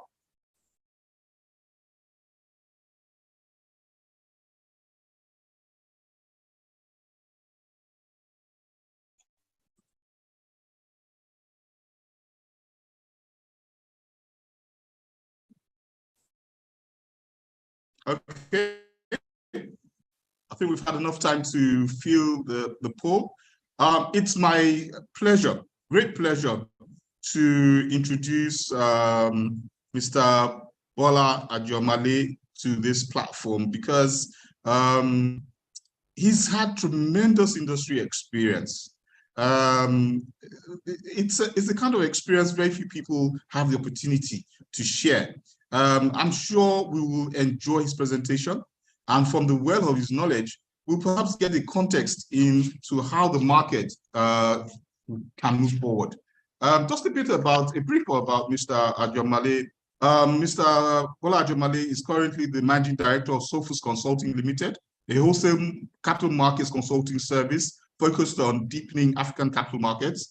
You see, Mr. Ajomale has left us in Nigeria. He's gone continental, so he's now an African consultant, and that's really great. Mr. Bola Ajomale is a capital market professional who has worked fastidiously in the finance industry, both local and abroad, for over 30 years. His experience covers accounting, stockbroking, investment banking, syndications, asset management, capital market regulation, and fintech. He has a deep passion for innovating to expand the depth of the capital market and funding access to SMEs. Mr. Bola Ajomale read economics with a major in accounting in the University of Leeds in West Yorkshire, United Kingdom, and graduated in 1984. He has over 30 years continued to provide service to his community in the areas of finance and advice. He has gathered over 15 years of chief executive experience as he pioneered 2 major startups. As a leader, he demonstrated strong visionary problem-solving and communication skills. I can attest to this. I've had the good fortune of having discussions with Mr. Ajomale in the past. Last year, he was on this webinar, and we had very useful conversations. Thankfully, he's back again to share 30 years of wisdom. That's what I call it, 30 years of wisdom. Mr. Bola Ajomale, the floor is yours. Mr. Bola Ajomale will be talking about online trading, the age of distributed ledger, the doubts, the pains, and the opportunities are evidently in this space. Thank you, Mr. Ajomale. I hand over to you. Thank you very much. Morning, and thank you for the kind words and also for inviting me to be part of this. I do have some slides. I can present them from my end, or it can be put up from yours, whichever one. Should I share it from my end? Please go ahead, share the slides. Share the slides. That'll be lovely. Okay. So let's see. Okay, please confirm you can see my screen. What I have done is I have, as you rightly said, migrated away from the practice front end of the market and gone more into consulting and also into understanding the environment we have, especially regarding DLT. And so one of the first things we did was we did a survey of the market, and that's an ongoing survey that is open to gauge our atmosphere, our temperature. Are we heating up? Are we cooling down? Not only, and what Sophus concentrates on is the digital transformation that needs to take place, enabling parties to reach that state that they need to. Of course, before you can help someone, you need to understand what the issue is. So what we did was we took a look at the capital market in West Africa, but in particular in Nigeria. For each country, we do a research first of all, and I just want to share some of the results with us. I understand that most of us are capital market operators in this webinar. So rather than concentrating on our clients, I think we should look at ourselves probably first and see how ready we are for online trading. The good news, and I'm just trying to move my slides out. The good news is that the market has a positive attitude. No one thinks that it's a passing fad that will pass. Everyone believes that it must come and it's come to stay. Everyone believes that it requires new regulation as well.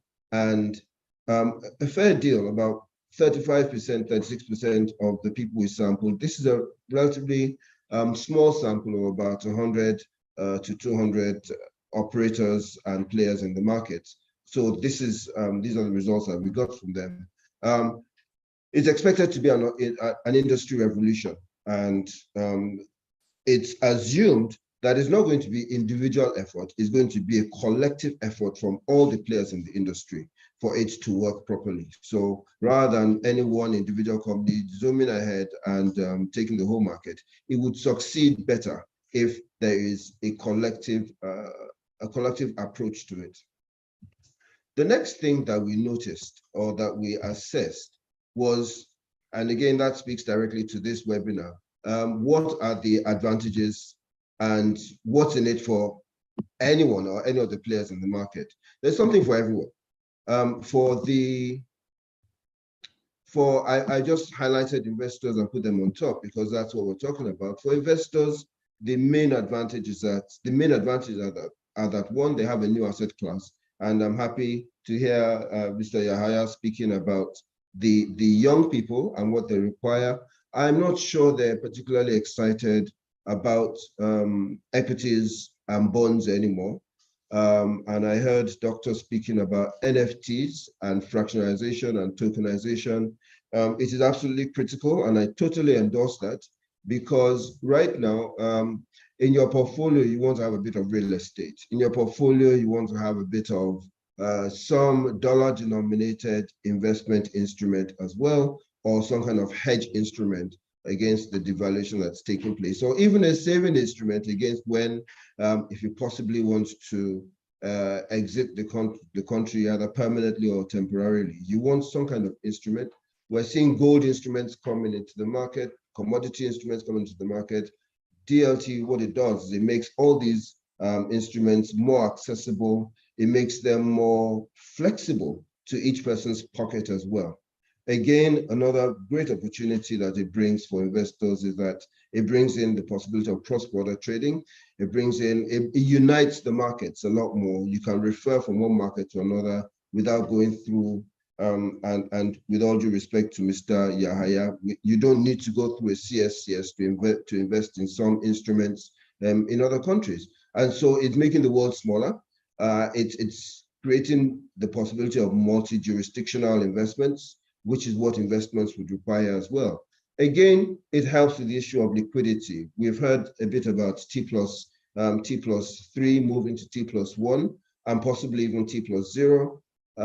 There are some practical reasons why a T+0 might not be the best idea, but DLT makes it possible for us to achieve a T+0.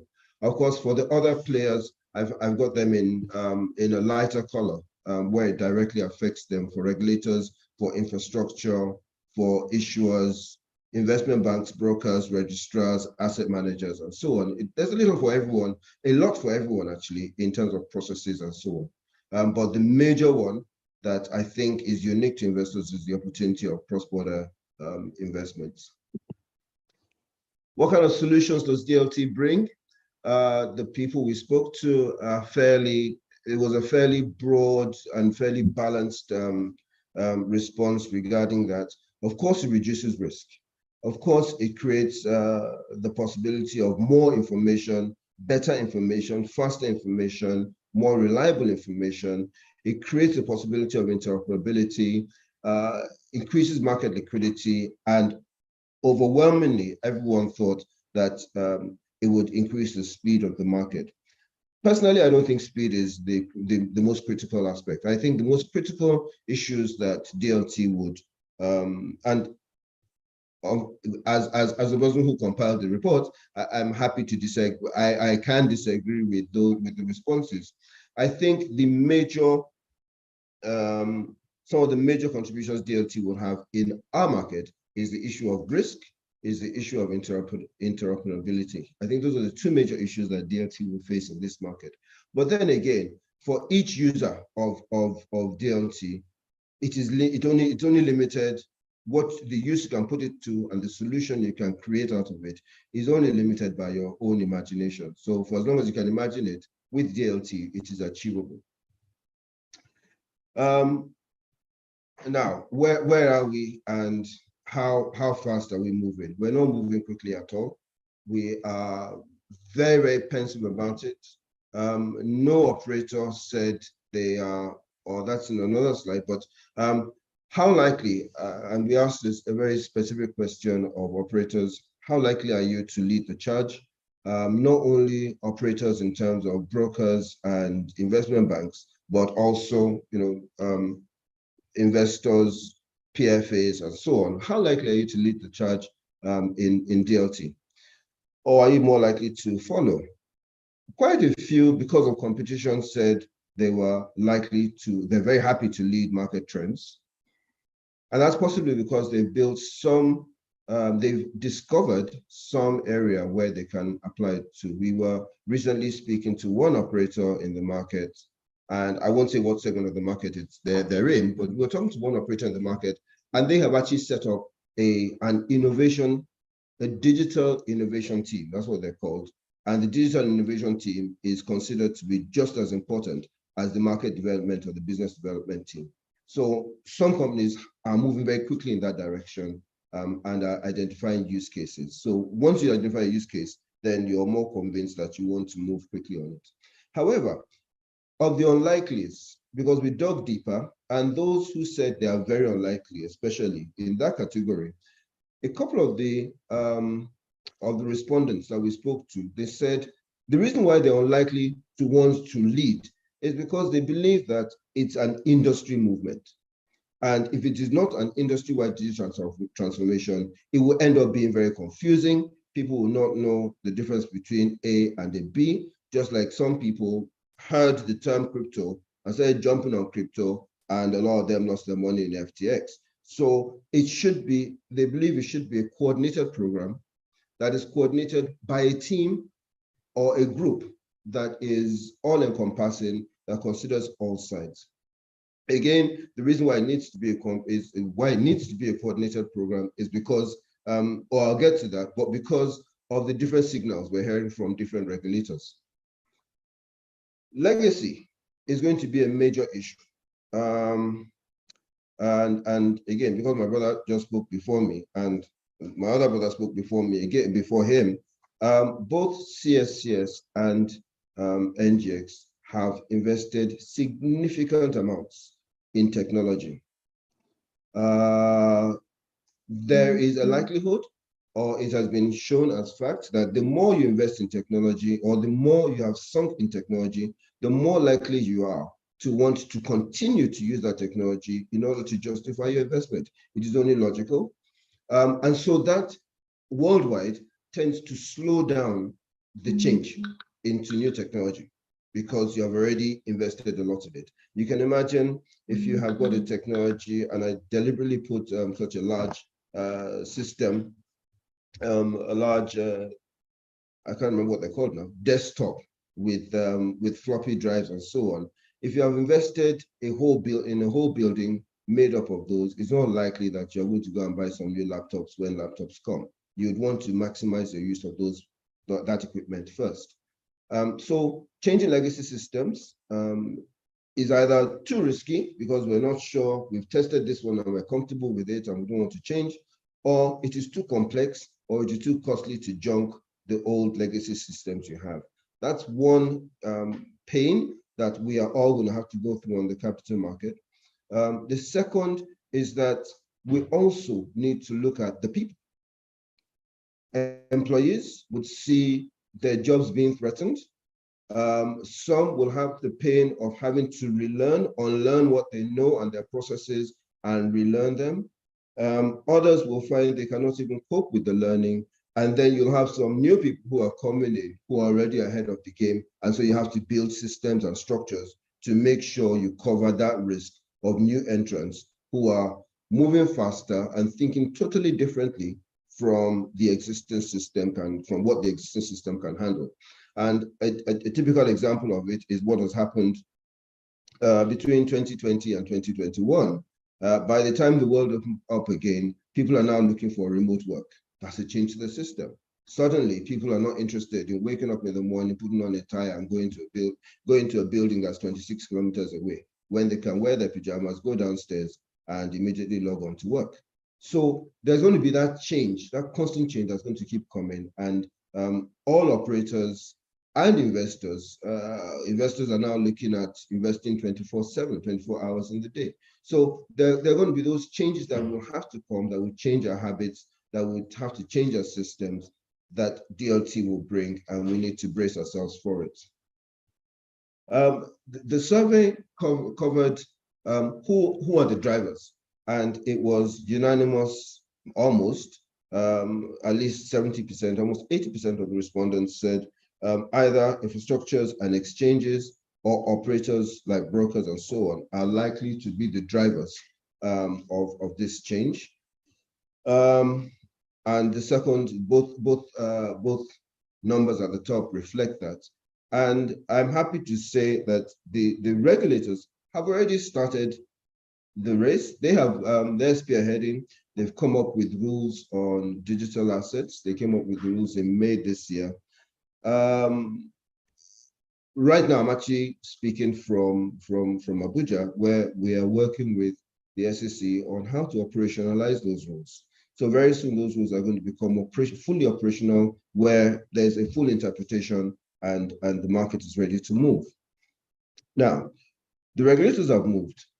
Operators, intermediaries, however, have not yet shown much, or we haven't come across too many operators who have said, we have started working with these rules. So there's a bit of a slowdown. The regulator in this instance is actually moving faster than the operators and the market forces. It's a weird situation, but I believe that should change. It should be the operators who should be pushing the regulator to make changes. But we're in a situation right now where the regulator has moved, and now the operators we're waiting for the operators to catch up. But to buttress that, I know that some exchanges, or we're aware that some exchanges have started looking at the niche products that they can create, they can run of the system. So it's just a matter of getting those operators, those intermediaries in the middle, and the investors, getting them ready. There's a lot of work that needs to be done in terms of education, in terms of building knowledge. On leadership, there was a general, there was confusion. There was a general confusion as to, we don't know who's leading, we don't know who is running the ship, we don't know where do we turn to for direction. There was a time in the country, and I counted, I think it was around August this year or July this year, where there were at least, within a month, there were at least 10 different fintech, DLT, blockchain, markets related webinars, different ones all over the country. Some of them were 1 hour, some of them were full day programs, but there was no one cohesive program. So what you hear in one, you might hear a bit of it in another, or a conflict in another, but it wasn't coordinated or cohesive. Most of the respondents said they don't know anyone who's leading the initiative, or who's leading digital transformation or digitalization, or who is talking, or who is the central place for DLT information. Most of them do not know where. All agreed that there needs to be better coordination. And what became very critical, and I think it was Yahya who just mentioned it, is that there must be interoperability, otherwise there'll be confusion. I like the question that was just asked on whether you want to bring the clearing systems together to form one. What DLT does is the exact opposite. What it does is it allows for absolute fragmentation of the market under one secure roof, the technology, the platform. So you can actually have multiple clearing, and you can choose whichever one you want, because they all have, they are all on the same technology platform, but they have different standards of operation. Universal risk management is critical as well.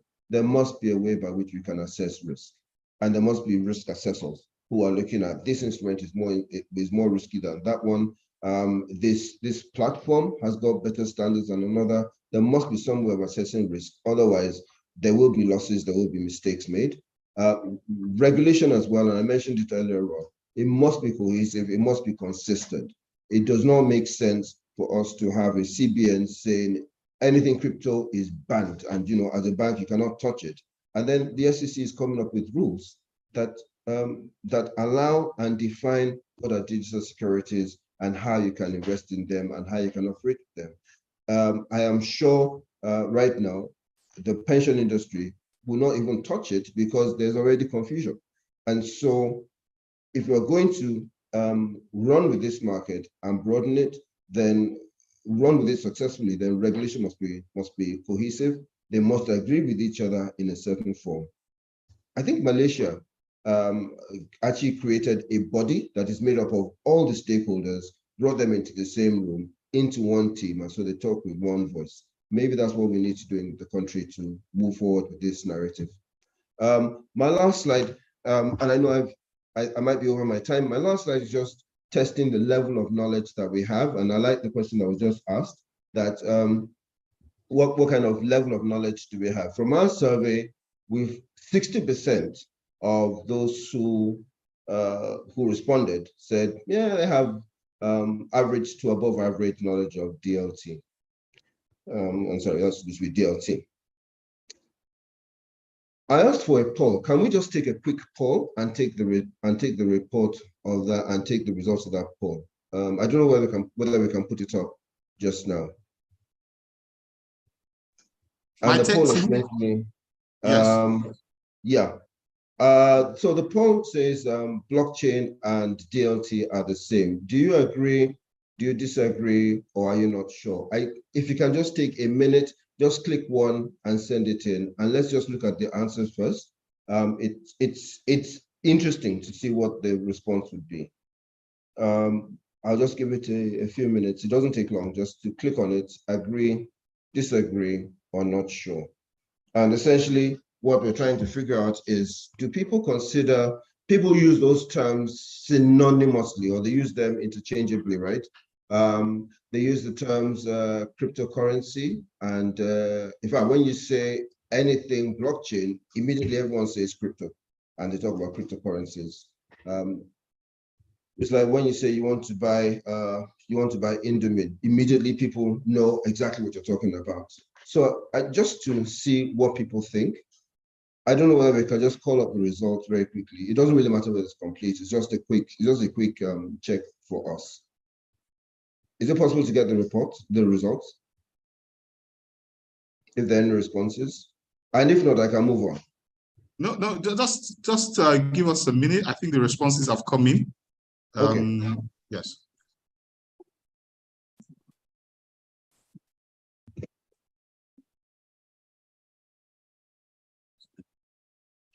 Okay, Mr. Jamale, you can continue, but we are going to definitely give the results. We'll give the results very shortly. So most of the time when you say okay, yeah, the results are okay, we've seen it. So 13% is that 13% say they agree that DLT and blockchain are the same. 47% disagree, and 40% are not sure. Fine. Now, that is a true reflection of how that reflects on these numbers. So of the 60% who say they have average or above average knowledge of DLT, they are probably among them would be some who believe they know enough about it because, you know, they're the same thing. Well, in actual fact, and I'll just go a bit forward, in actual fact, since 2019 alone, there are at least 5. Well, as of 2019, let me not say since. As of 2019, there were at least 5 different types of DLT, of distributed ledger technology, of which blockchain, for example, Bitcoin is one. You then have Hashgraph, you have directed acrylic graph, you got Holochain, you got Tempo. And since 2019, when everybody entered into their garages in 2020 and didn't come up until 2021, since that time, there have been a whole load more. These are the ones that you know, these are some of the ones that came up that were around in 2019 that are still around now. But between 2020 and now, even more have come in, different types of DLT. They've come in, some of them have survived, some of them have crashed, and it's continuing to evolve. So when you say, I have far above average knowledge of DLT, be careful. Maybe what you're referring to is blockchain, Bitcoin. Meanwhile, there are loads more. I will stop at that point. I know I might have gone a bit over my time, but I just want to stop by commending Proshare in contributing to building this body of knowledge. There's a lot of work to be done from our point of view. We're available to assist the market in building that knowledge and also transforming into the digital space. So thank you very much for allowing me to speak at this, and enjoy the rest of the day. Okay, thank you very much, Mr. Jamale. I didn't expect anything less. Very insightful. It provides the basis for expanding conversation within the ecosystem, where we see operators as well as regulators and other parties coming together to have a useful conversation around DLT. But I can't let you disappear immediately. I do need you to just answer at least one question now.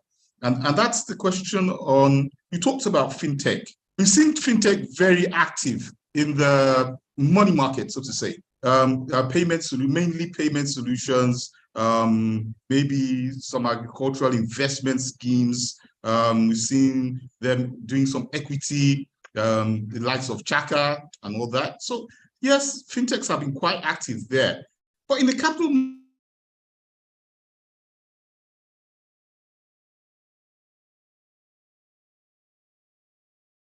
why would you think that's the why do you think that's the case? What's the problem with the capital market relative to the money market?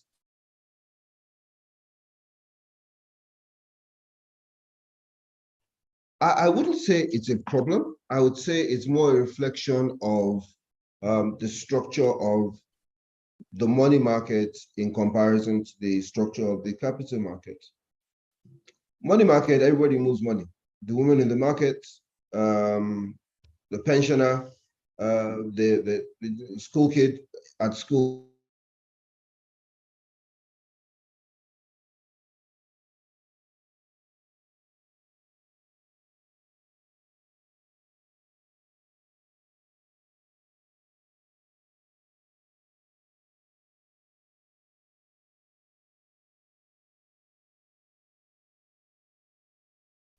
I think the network has frozen a bit. Or, on a minute by minute basis. So that's the first thing. There's a lot more volume that's going into payments, and there are more problems with payments, and people are more concerned about payments. If I live in a place where there's no stockbroker, for example, I'll wait until I drive into Lagos and go and see my stockbroker. That would happen until the fintechs apply the same kind of ingenuity and innovation into the investment structure. You will see more activity on the payment side clearly. So it's natural that would happen. Would the fintechs help? Of course, it would help. If you think about it, a lot of investments have been done by the youngsters, by the younger generations in so-called investment instruments outside this jurisdiction with no understanding of the instrument, with no understanding of the risk or the return or the underlying asset or the expected returns. Essentially, they have been gambling money on fintech. So fintech is not the problem. It is the instruments that we are supposed to make available in this industry, in this country. That's what we need to work on. The marketing of it by our players, the presenting of information. And during the time when the crypto investment industry was growing and booming, and again, I would offend many if I said the cryptocurrency industry is a Ponzi scheme. I'm sure I would offend many people if I said that. So I will not say that. But what I would say is that there is an untold amount of risk in that industry because it just does not, it exists on hype. But you've got investment instruments and investment opportunities in Nigeria across board. What we need to do as operators is package those investment opportunities into something that is digestible and applicable in the fintech industry and present it to people, and I'm sure there'll be responses. So there's a lot of work for us to do on our side. Okay. I want to just give a chaser to that question before I go to the next speaker. Now, the chaser is this. We're seeing a phenomenon where most of the money, old money, is in the hands of the baby boomers.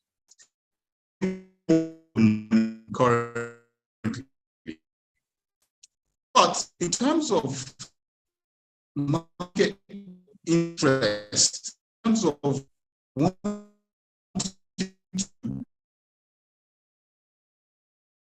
some elements of Generation Z. Now, how do you think the investment environment is likely to flesh out given the questions of DLT? Now, we're seeing an old generation is not interested in technology, interested in standard old kind of investments, real estate, equity, and some other short-term instruments like that. Some other short-term instruments.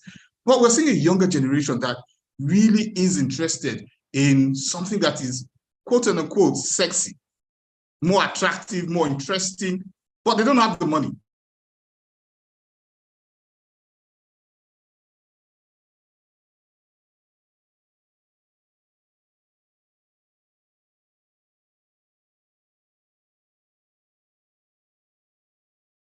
I think, is Tesla frozen or am I? I'm not sure.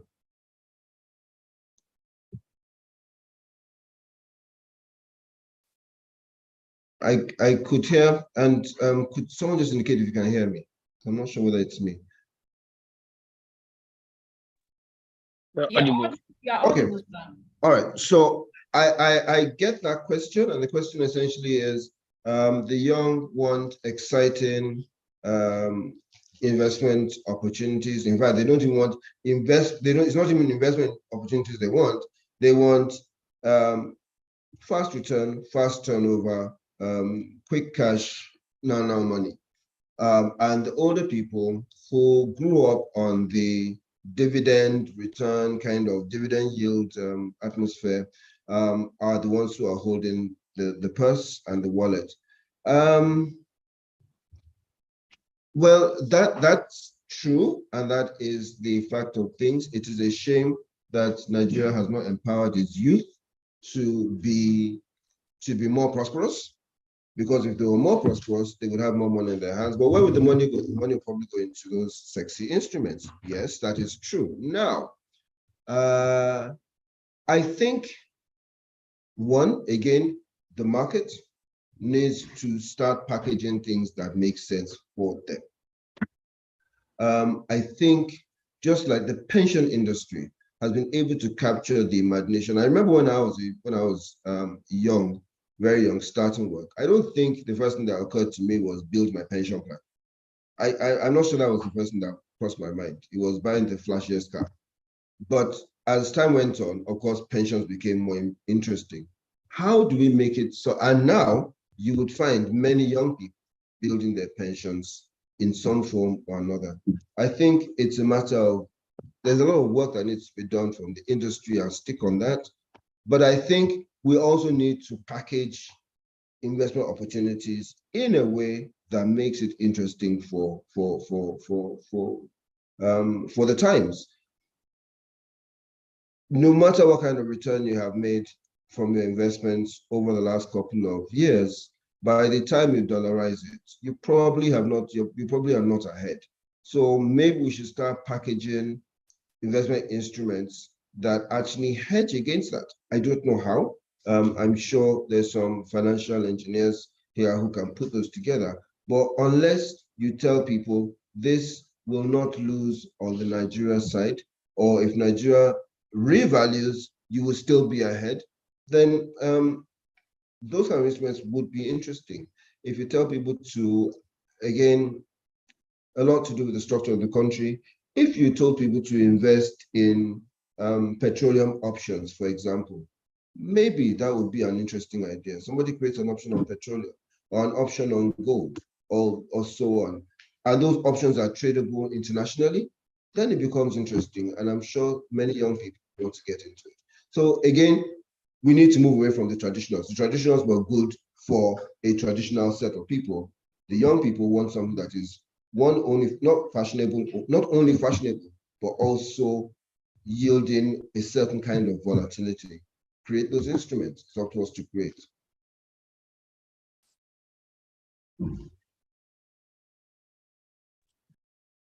Okay, Mr. Ajomale, I want to thank you for your responses. I guess a few questions have come up. We will ask them later so that we can go on to the next speaker, who is Mr. Yusuf Oguntola.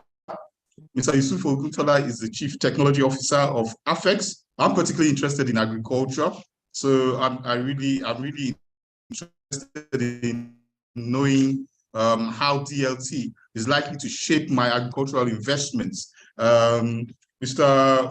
Oguntola is a first-class graduate of computer science, who is an experienced software developer. He has developed and deployed software solutions ranging from desktop to mobile and enterprise solutions using software best practices.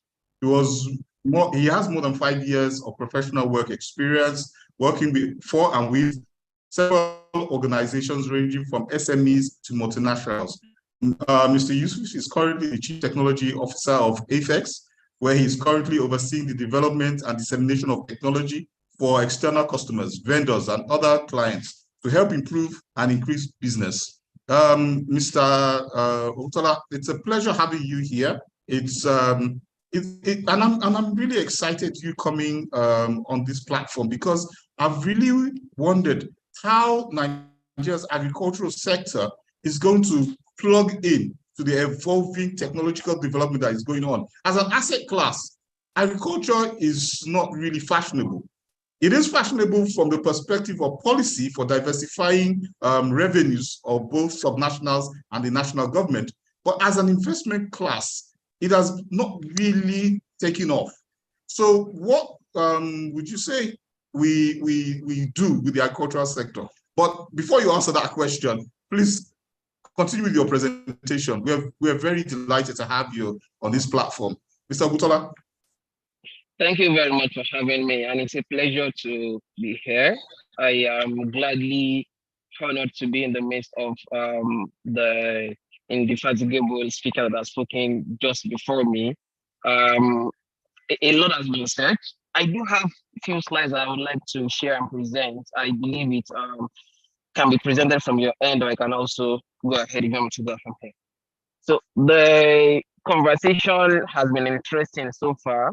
I believe everyone on the call now, we all understand what DLT is and how it relates to the different segments of the ecosystem that has been discussed so far. We've heard things from the capital markets side of things. We've understood from the clearing and settlements angle. My brother from CSCS has done justice discussing that. And then we've also heard from our fathers in the industry. So it would be nice to also just add my voice on that. We've understood what DLT means to be a distributed ledger technology. And the conversation I was just going to add to it was the poll that the last speaker just said something about, because the DLT is now a buzzword. So when you say DLT, a whole lot of people are already thinking cryptocurrency, they are thinking blockchain, and several other things like that, right? However, because we are discussing technology, I'll just speak it from the point of, it is quite important for us to evolve as the world is evolving.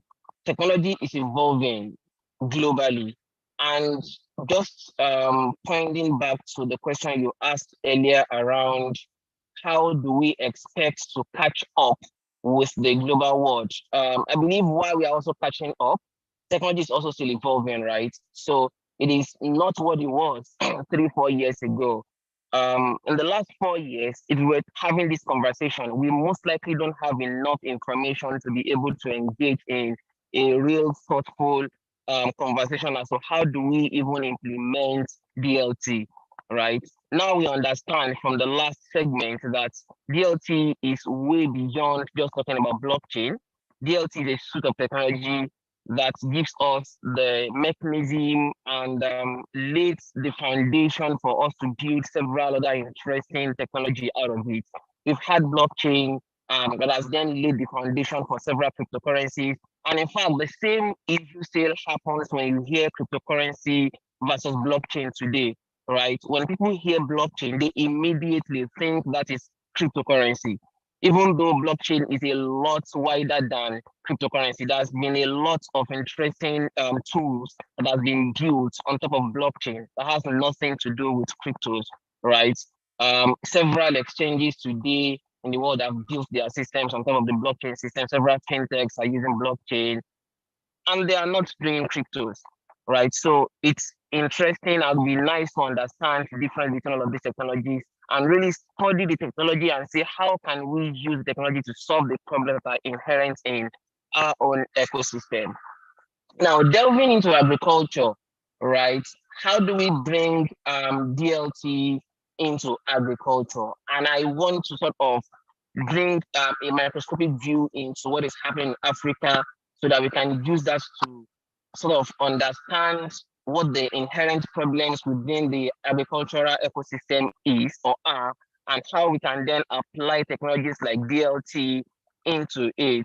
Someone has also mentioned Web 3.0 and several other interestingly evolving technologies that young people like myself we are happy to hear about. We are loving the fact that it's happening during our time. Maybe if it had happened in 1980s and the 70s, well, it wouldn't be scrappy now. Would have had some more interesting advancement that would have happened to it, right?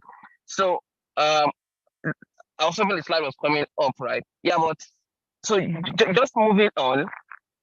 So if you look at what we have in terms of crop production today within the agricultural ecosystem, it is a known fact to all of us that Africa, having a 1.4 billion population with an average growth rate of 2.4% per annum, is grossly affected by food insecurity. We produce far lesser than what we need to consume. And we now, unfortunately, store far lesser than we are able to produce. In fact, we store less than 10% of what we are able to produce. So our production is definitely not matching our consumption. There is about 60% gap between production and consumption. And between what is being produced and what is being stored, there is about a 90% gap again, which means a lot is being lost over there. Now, improving this yield, there are a number of things that needs to be done to be able to solve this problem. And the four key aspects that we look at this from is, number one, access to quality input for smallholder farmers. Since 60% of the sub-Saharan African population are still practicing subsistence farming, right? We have smallholder farmers. And when we say smallholder farmers, we're talking about farmers who only cultivate 1, 2, 3 hectares of farmland. Those are the people that are feeding us as it stands today. So we are looking at access to quality inputs. And what that does is it ensures that, number one, the farmers have access to improved seedlings. Some 10, 15, 20 years ago, if you plant a tree of cocoa, you are most likely expecting to wait till about 10, 15 years before you start thinking of getting something out of the pods or the trees that you have planted. But today you now have seedlings that would give you cocoa within 2-3 years, and you are able to start cultivating or harvesting something from your farmland. The same thing is happening across all the other different key crops within the value chain. You have improved seedlings in maize, in soybeans, in millet, in rice, and several other crops out there. So if farmers have access to these improved seedlings, they'll be able to do more with the little farmland that they have. In addition to that is access to quality input, right? And these inputs now, I'm talking about fertilizers, I'm talking about urea, NPKs, and all of the other interesting manures and nutrients that the soil needs to be able to produce better than what we are currently producing, right? So when farmers have access to this, we definitely expect that their yields will definitely improve. The second one is access to finance. They need more money. Now, they need money to also buy this input, right? If the seedlings are available, they need to buy it, or they need a plan that ensures they get that input, probably as a loan, and they can repay when they harvest.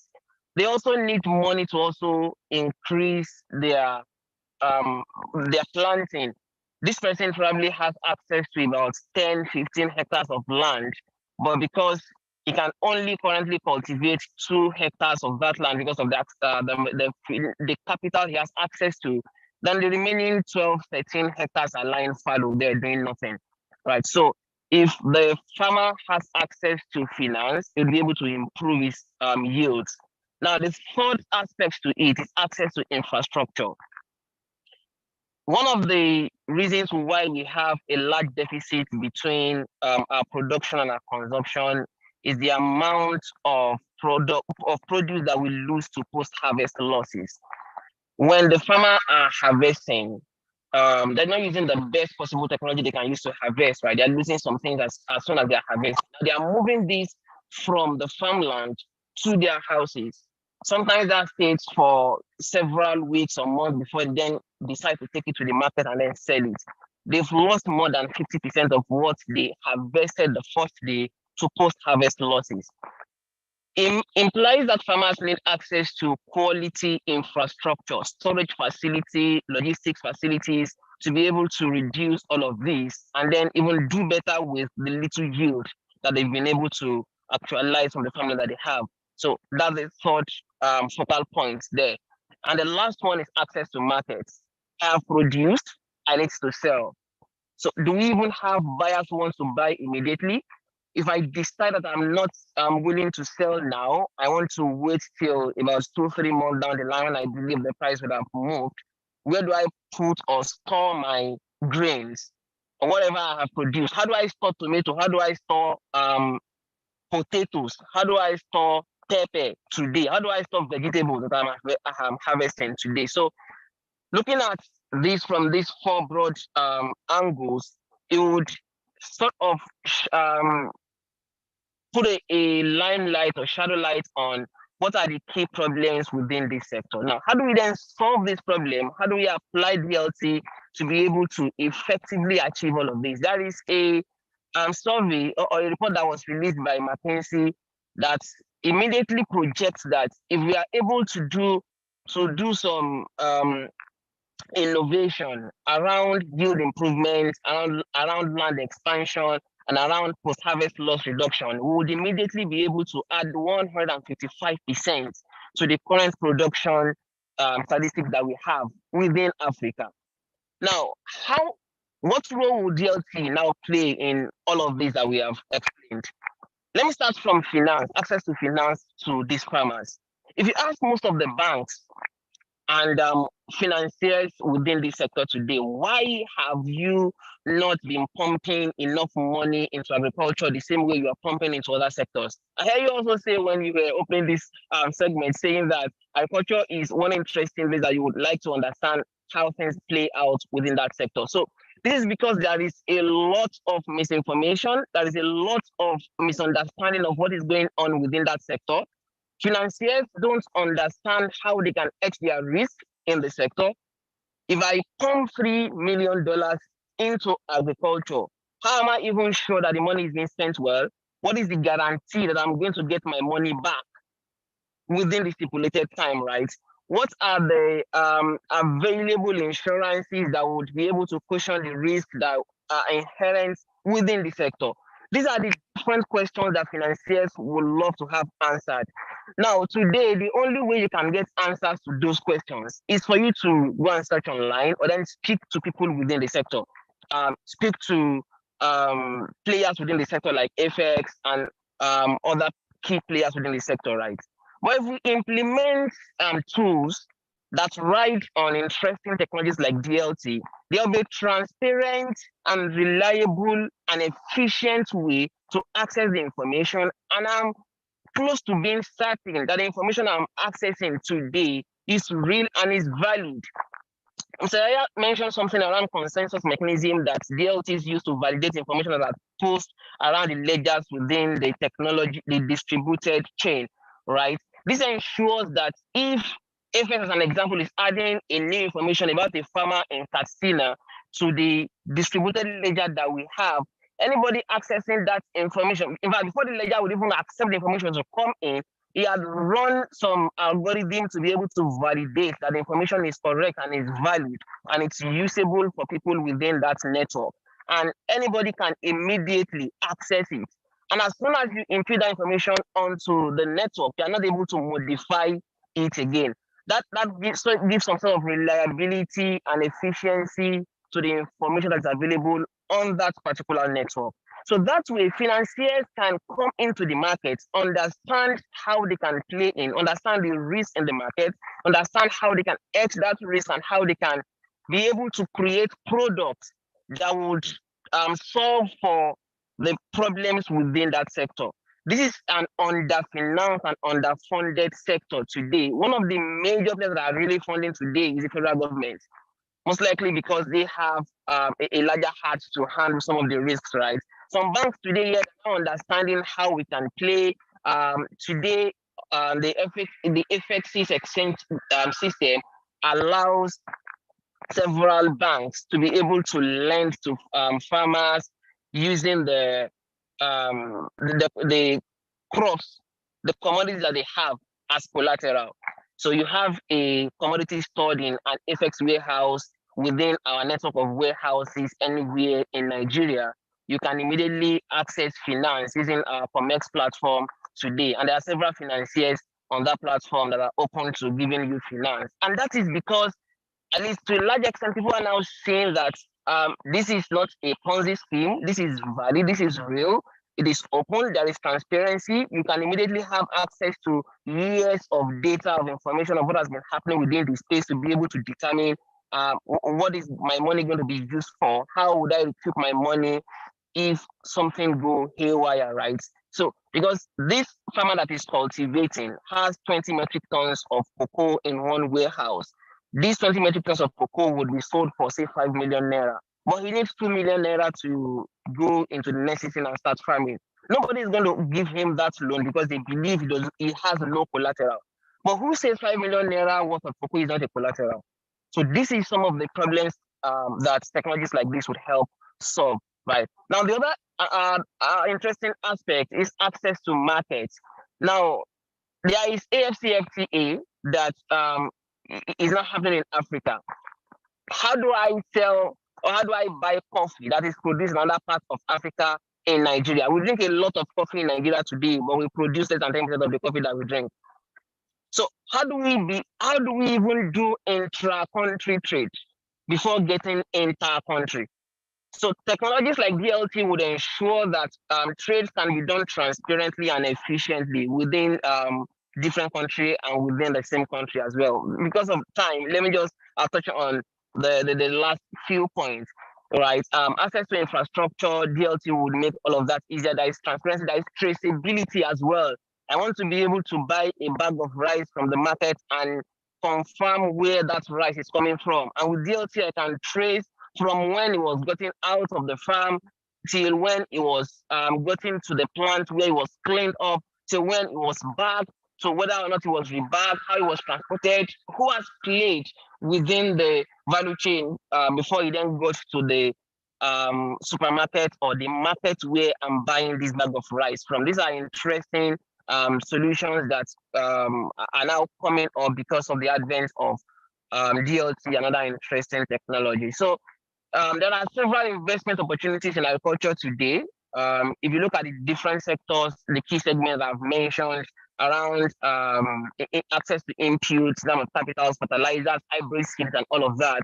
In terms of infrastructure as well, irrigation, storage, are several interesting places that people can spend money on. There's an $8 billion investment opportunity that can immediately go into storage today within Africa. Irrigation alone, there's an investment of opportunity of around $65 billion available for people to push money into. And there has been several technology that has been built to ensure that these investments happen transparently. Lastly, some of the interesting stuff that AFEX has done to contribute to this ecosystem that will be worthy of mentioning here is that we've built several systems that ensures we are able to play right within the sector, which is one of the key reasons why success is happening to AFEX as an organization. All right, there is the mention of legacy systems from just the last presenter, right? And it's a very valid concern, because if you had spent $10 million subscribing into a technology solution, you are not likely going to change that solution, even if it wasn't working for you, except you have I don't know, you need to have some very great reason to then say, I am ditching this and going into something else. And it's fair to say that in 99%, 100% of technology that AFEX run as an organization is inbuilt within the organization. They are proprietary softwares that we built within the organization, and we most likely have one of the largest tech team within the market, right? So managing the key risk, managing the logistics, farmer relationship, trade and payments, and several other functionalities and factors that needs to be done within this space. We have a system that we call Workbench that we've been using since 2018. It's an ERP. And what we've now done is that in the last 2 years, we figured that a lot of other key players are trying to come up, trying to build technologies, and they may not be able to do something as extensive as we've been able to achieve. And we've tested our own severally, and we can say that it's reliable enough, right? So what we then do what we did back then was to then convert the system to a software as a service and then put it online for people who want to use it to then have access to it and immediately be able to set up their own companies and use the workbench system as it is. So today, anybody can go on to workbench.exchange and access workbench. So there is trading opportunity on ComX and several other platforms that we have there, right? Maybe, I'm guessing that ComX was one of the platforms that actually started 24/7 trading within this space. A lot of people believed it was almost impossible for you to have a trading engine that runs 24/7 and you're able to settle and do end of day and do beginning of day and be able to close your books and all of those stuff. But we said we were going to do this, and we've been running this for more than 2 years, and investors have been laughing and smiling to the bank. So these are some of the interesting stuff that you see that will come to play when we engage advanced technologies like DLT. And it's also quite important that we have conversations like this where we are able to explore what are the other different opportunities that are available and untapped within the ecosystem. So that's saying kudos to Proshare for hosting a webinar as this and putting together this set of panelists. The information that I believe viewers will be able to go back home with will be enormous and endless. So I'll pause here for now in case you have questions. Thank you. Thank you very much, Mr. Oguntola. It's quite informative, actually. With the country pushing very hard towards developing the agricultural sector, it's obvious that we need to step up the game. And you've explained very eloquently how DLT has been useful in scaling agricultural activities. Because we need to manage time a bit, I want to take this opportunity to introduce Madam Chinwe Eke of the NASD OTC. She's been waiting patiently. I'm sure, my sister, you'll be wondering why you didn't follow Oga immediately. I did it deliberately because I didn't want two NASD people speaking one after the other. So I said, let me mix it up a bit and break it. So the floor is yours. Thank you very much. But before you speak, I think let me give a brief insight into who Chinwe Eke is. Chinwe Eke is skilled in process, product, and software development with over 10 years experience in CSD operations, capital market dynamics, product delivery, and deployment. Currently head of market operations and information technology at NASD OTC Securities Exchange. She specializes in seeing product software through all stages of product and market development. Chinwe is a graduate of computer science from the Yaba College of Technology. She proceeded to obtain her master's degree in business administration from Business School of Netherlands, also master's in information technology, and currently her doctorate program in business administration with a research focus on distributed ledger technology. So you can see why we brought in Chinwe. Right, she's an associate member of the Chartered Institute of Stockbrokers, member of the Chartered Institute of Securities and Investments, United Kingdom. Chinwe, it's an absolute pleasure having you speak with us this afternoon. So I yield the floor to you. Good afternoon, everyone. Thank you, moderator, for the introduction. So the interesting thing about speaking last is everybody gets to do all the hard lifting for you, and then you just ride on all they have said. So my name is Chinwe Eke. I work with NASD PLC. Please confirm you can hear me and you can see my slides. Yes, we can hear you and we can see your slide. Okay, thank you. So I work with NASD. NASD is the over-the-counter securities exchange for trading on unlisted public securities. During the course of this presentation, I will be speaking on distributed ledger, same as everybody has done, but with a focus on NASD's product offering, a little about our process, and of course, how it will work or impact on the people. During the course of the presentation, I will look at briefly some gaps that I have identified. Interesting enough, a number of the speakers have touched on those areas. I will just, talk little about it again to save time. I also like to commend everyone for staying this long. It's been 2 hours. So I thank you for being patient with us on this session. So I will then describe what NASD has done or is doing with blockchain and try to benchmark it with the rule on digital issuance of digital assets that our regulator has released in May this year. So everyone has talked about distributed ledger technology, and the poll also, made me to maybe look at another perspective on how to define DLT. So I'll just give an example. I think if you've used Google Doc during the course of your work, your Google Doc document is stored locally on your system, but every other party whom you have shared the link to has access to either edit that document or can view that document. That's what distributed ledger technology does.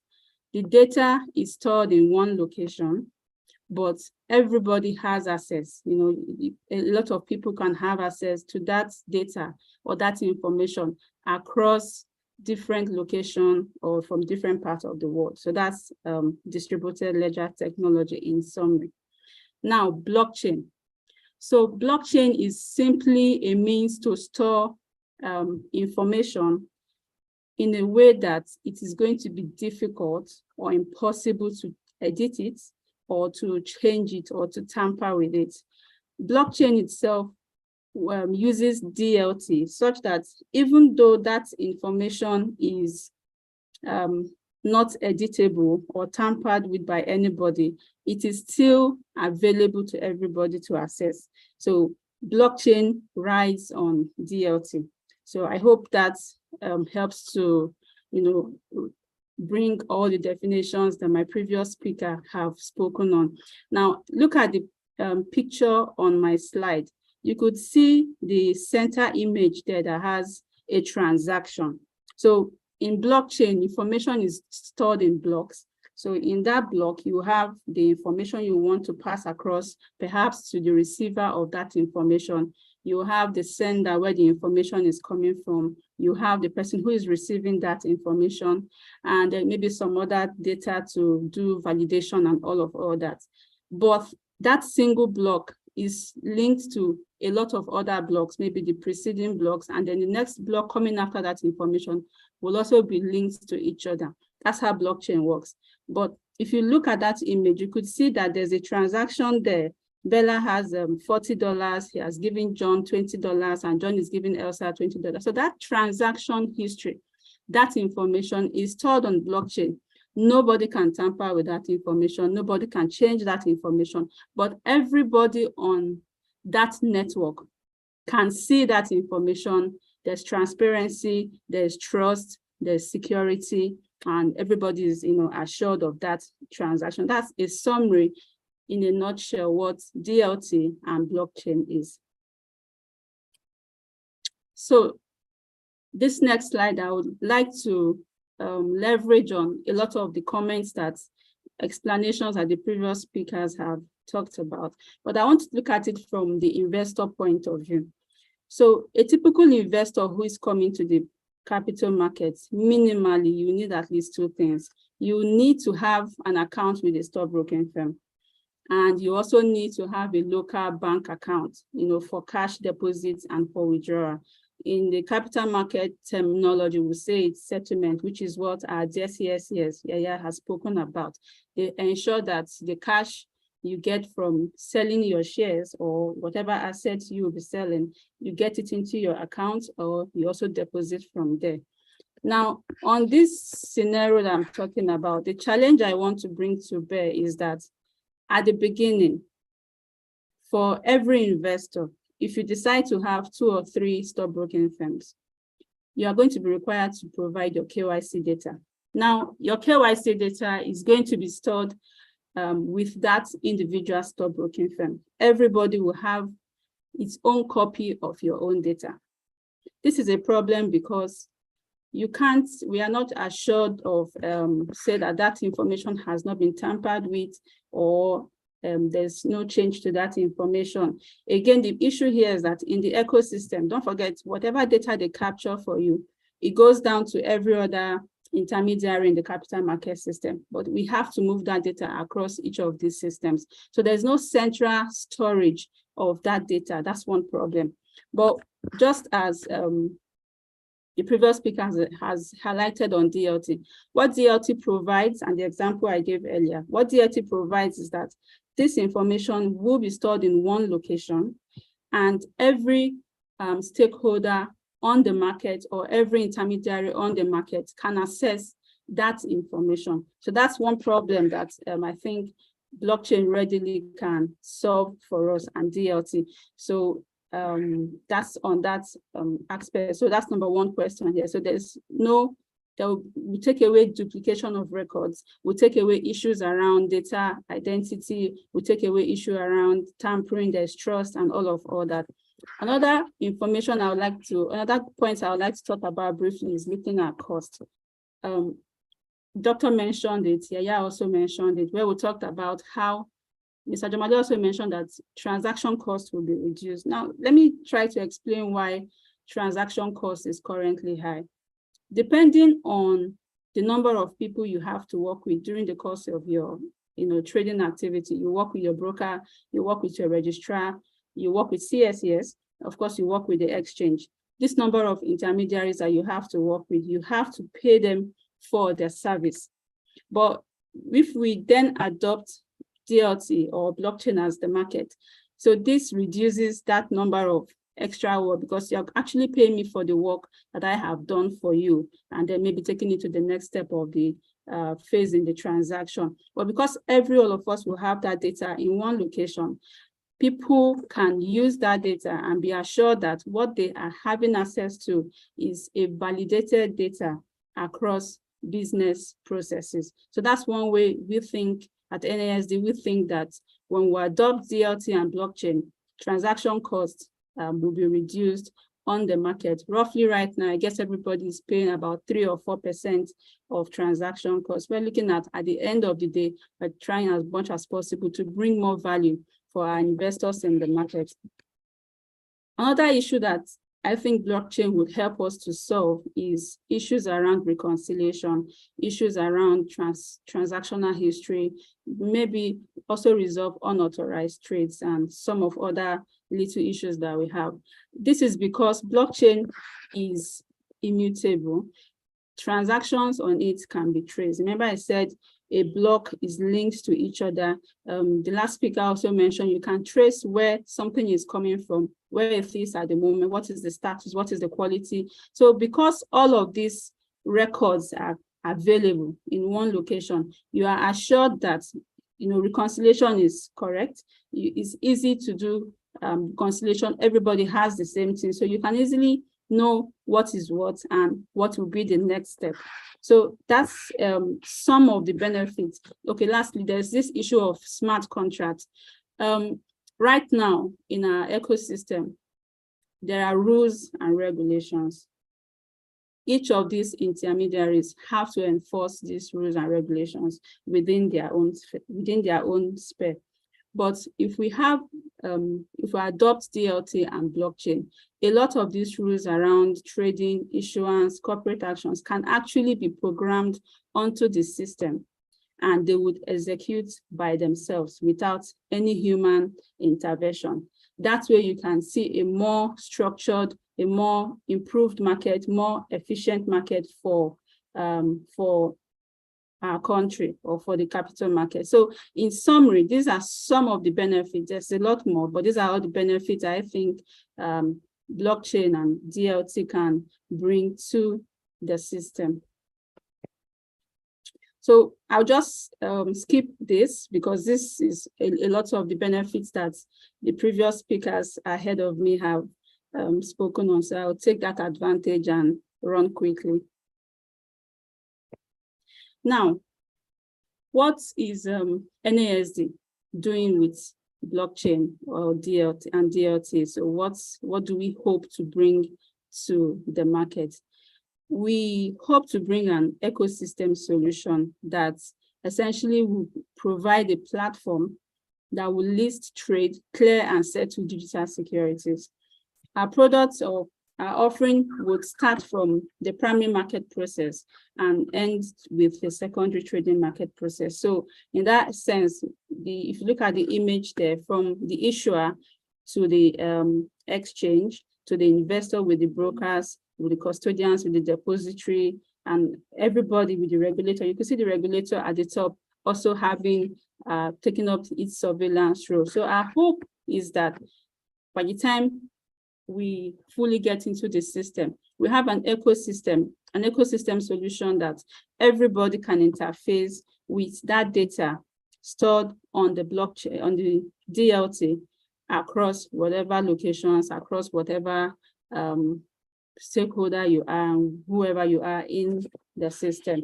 So as an exchange for us, NASD, our objective would be to provide a fair, orderly, and efficient market for the trading of tokenized digital securities. And by that, I mean assets. So most of the assets we have, as mentioned earlier, would then be digitized and securitized for trading. So in this vein, we hope that we'll be able to support digital issuance and offering process for securitized assets, whether real estate or whatever form, as long as it's securitized. We'll also be able to provide stakeholders in the ecosystem with channels for self-interaction with the system. So we expect that going forward on that blockchain, you can trade for yourself. Every party on the ecosystem can access this information stored on the blockchain. We can all work together to achieve things in faster time with minimal corrections or intervention. And then we'll also be able to support trading, clearing, and settlement on the blockchain. So on this next slide, remember I mentioned that blockchain allows you to store data in a way that it can be tampered with. And the example I started with on investors, your data, your KYC data is essentially everything about you. Now, the problem we have at the moment is it's prone to tampering, is prone to errors during the process of transferring from perhaps your stockbroker's system or technology to the CSCS technology or to the exchange technology. We're hoping that once information, we're going to use blockchain and DLT to capture institutional information, both from the investor's point of view down to the institution's point of view, such that once this information is captured onto the blockchain, it cannot be tampered with, it cannot be changed. So you are sure that your identity is secure. Whatever information there's no longer going to be an issue of around identity theft. This issue of unauthorized transactions will not be possible because blockchain itself will verify your identity using some mechanisms such as public keys and private keys. We're also looking at providing a T+1 settlement. Mr. Jamale mentioned that a T+0 settlement is actually not ideal. I do agree with him. We'll be starting with a T+1 settlement, but blockchain allows us to have real and instant settlement cycle as well. Again, our system is going to ensure that your data, once captured once by perhaps one of the participating institution or stockbroking firm on the technology, is going to be available for every other party to use. And we'll also be looking at providing self-services, e-portals, digital assets or channels, using your phones, using your tablets, using any internet-enabled media to access the market for any transaction that you wish to take on the market going forward. So in summary, this is exactly how NASD think we can all leverage, or we can leverage on DLT to provide a digital securities platform to list, trade, and clear digital assets. So as I promised, I will not take much of your time. I'll just round up with this last slide that talks about how we think using the rules that the SEC, the regulator, has released in May to on digital assets trading or on digital assets as securities, what NASD has done can help you wherever, whoever person or stakeholder you are, either you are the issuing house or an investor or the regulate, whatever capacity you will be acting in. So our platform is going to help you to develop your white paper. Your white paper is similar to your prospectus. So at the moment, if you want to develop your prospectus, you have to print out lots of documents. There's so much editing, carrying back and forth between the relevant stakeholders in the system or in the business process. But with our solution, and again with blockchain, this process will be automated. There will also be a real-time support. There will also be a support for real-time engagement. So instead of you having to send those documents across your emails or having to physically take those documents to the person you wish to work with on that process, it's going to have real-time support. Remember I mentioned the Google Doc analogy. So everybody on that business process can work together real-time, irrespective of your location. So what this gives to us is a faster turnaround time. There's transparency, there's trust, there's cost management. So these are some of the things we think is very important for the ecosystem to look at when we are adopting DLT. Again, our solution in a way would also provide us with best practices and on how to generate your rules or using vetted templates and formats. Also going to have a complete compliance to trading and investment limits as the regulator has required or shared with us in their rules.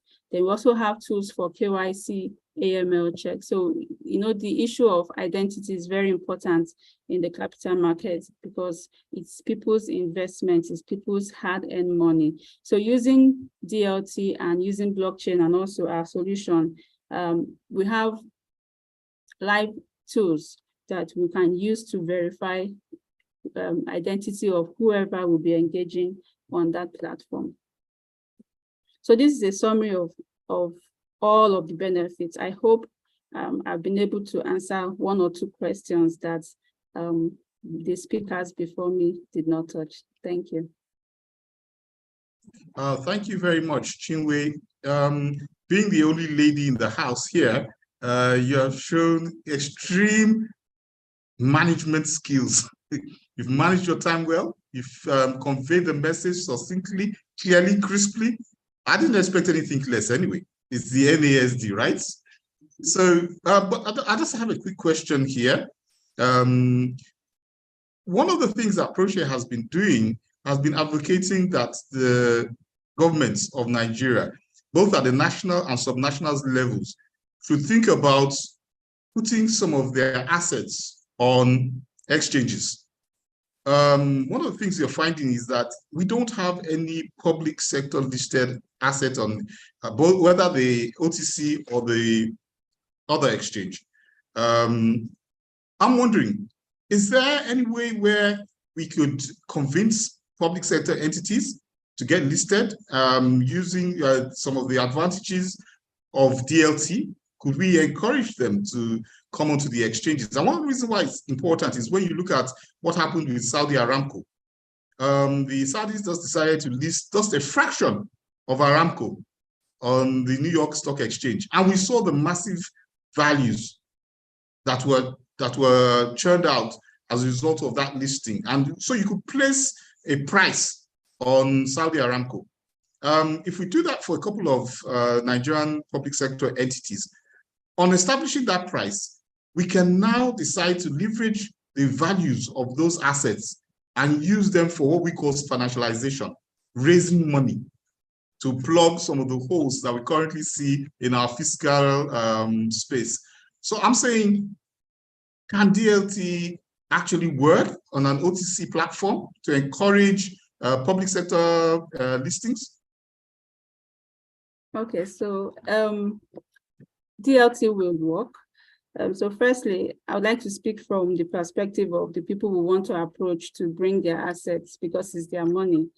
So the first thing because if I have to bring my assets or whatever funds I have to do, I have to be assured firstly of security. I have to be assured that I'm not going to lose my investments, because so what we need to do firstly is engagement.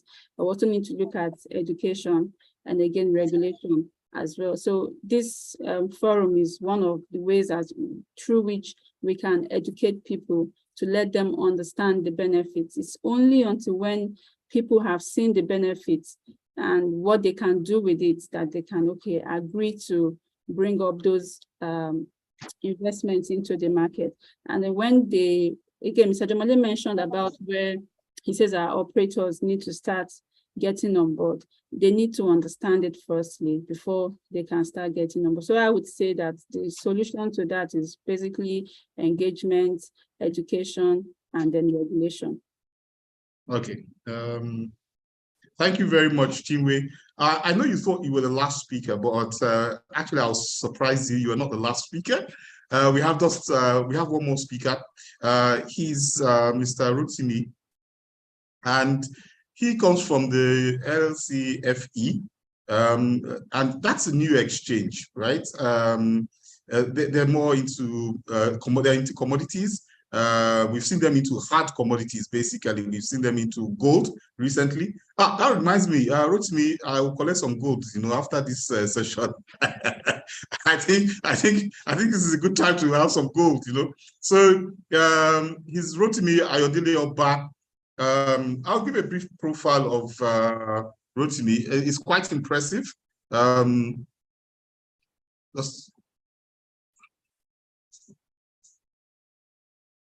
Right. Rotimi Ayodele Oba is the Chief Technology Officer of the Lagos Commodities and Futures Exchange. He's responsible for using information technologies to drive growth, sustainability, and efficiency at the exchange.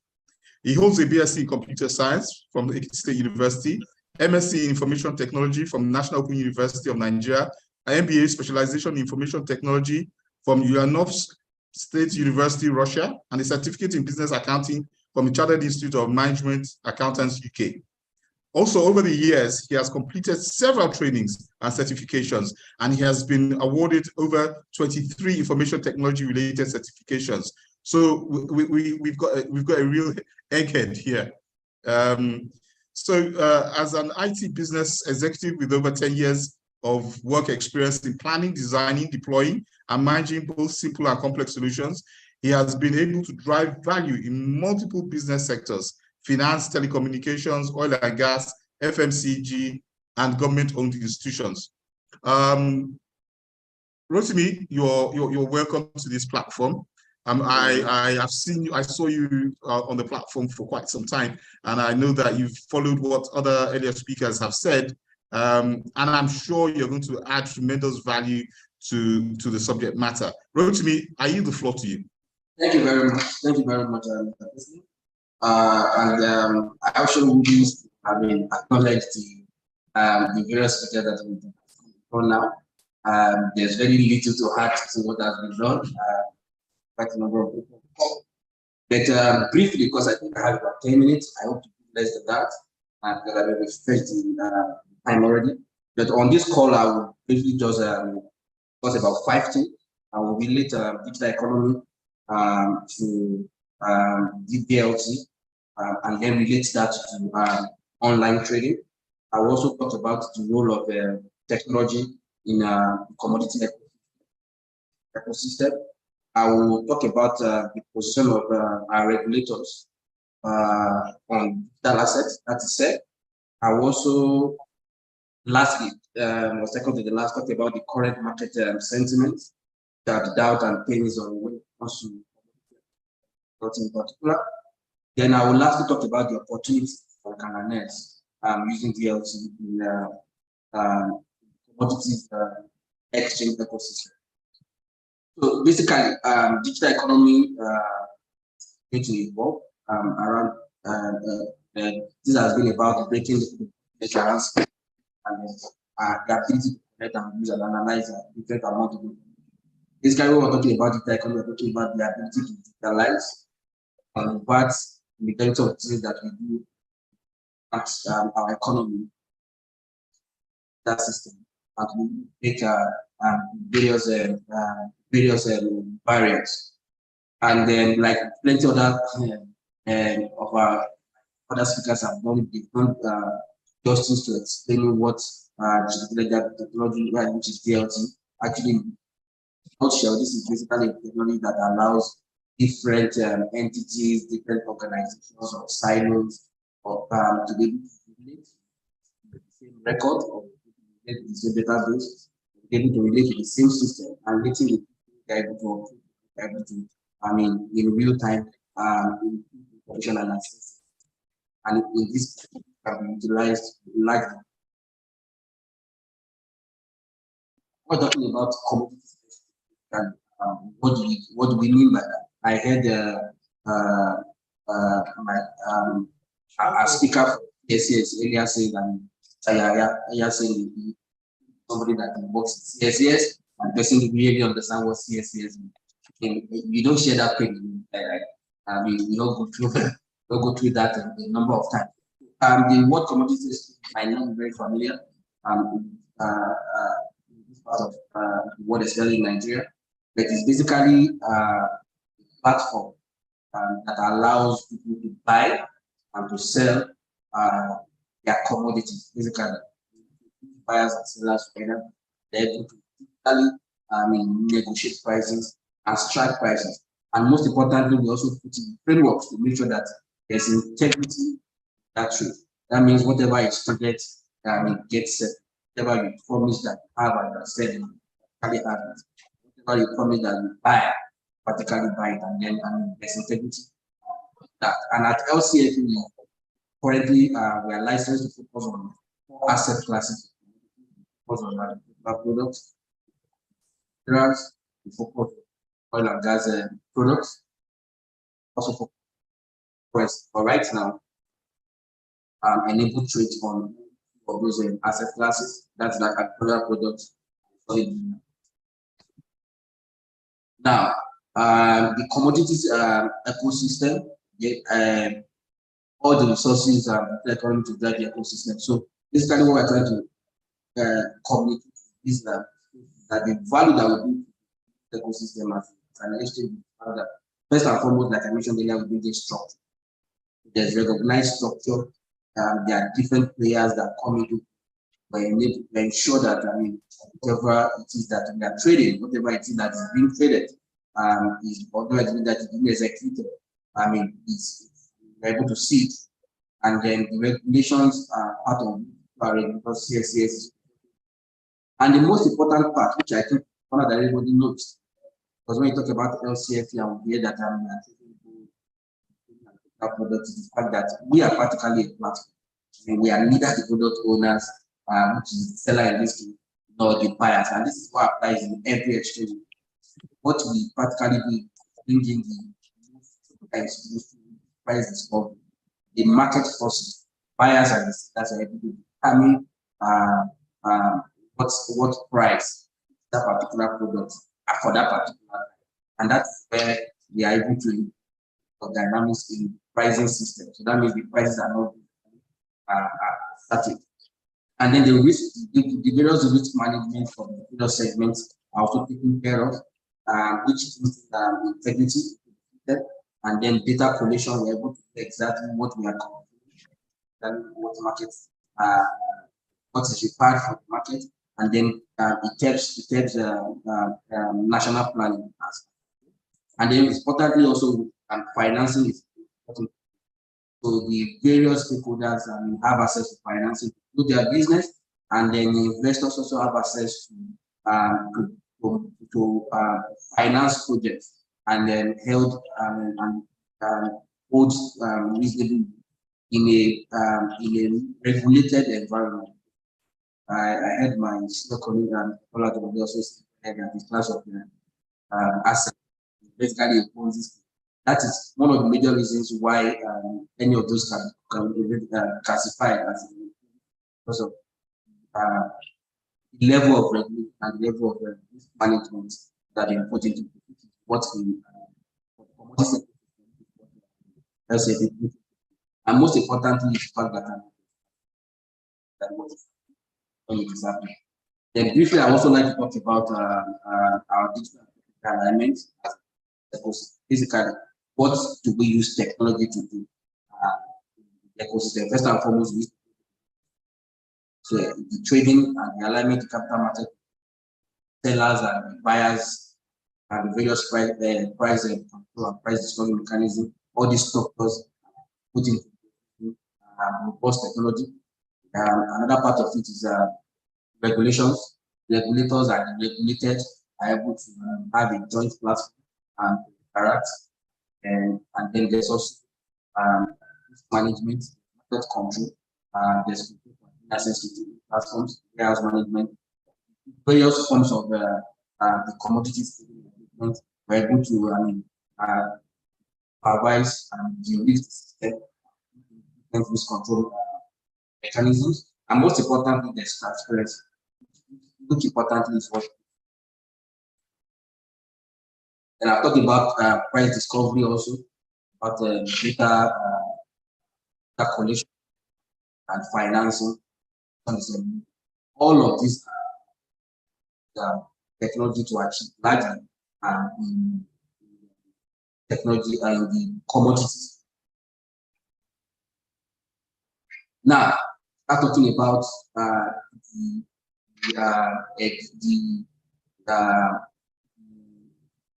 don't want to call it derivatives, but the yields technology basically in commodities. Maybe most important is the fact that we're able to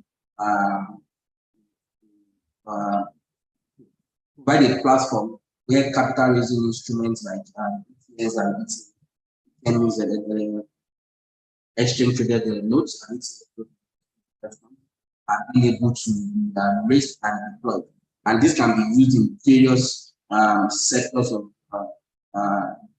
ecosystem, which importantly will basically have of propelling the economy. So the commodity aggregators, for example, can raise funds, regulated and transparent manner. The commodity processors, mills, infrastructure development, research and development, which is very key and very prominent in this part of the world, and coaching facilities. The various participants basically that comes on board to facilitate successful product listing, product trading, especially in the agricultural system, and actually using the next gen technologies to raise agricultural financing. That's what we're talking about. Now, introduction of which areas right now in DLT ecosystem. First and foremost, very, very useful. Excellent aim of tokenization. Direct regulatory oversight is also very important. This enables effectively regulates the market that causing quite a lot, causing havoc of using market shop, and then it provides multiple access. And are able to whatever they have, whenever they want, whether the market is open, and then the different participants are able to function without necessarily going. That is outbound, that's API. Then we also have multi assets. That's what we are currently trying to achieve. That's the case. And have multiple assets. These assets have and then we're able to. And then we also have direct carry. I think there's direct carry and direct depository, because I've heard multiple speakers shorting market assets. Luckily, or we actually achieved settlement service provider, which is CSCS, moving to eventuality country.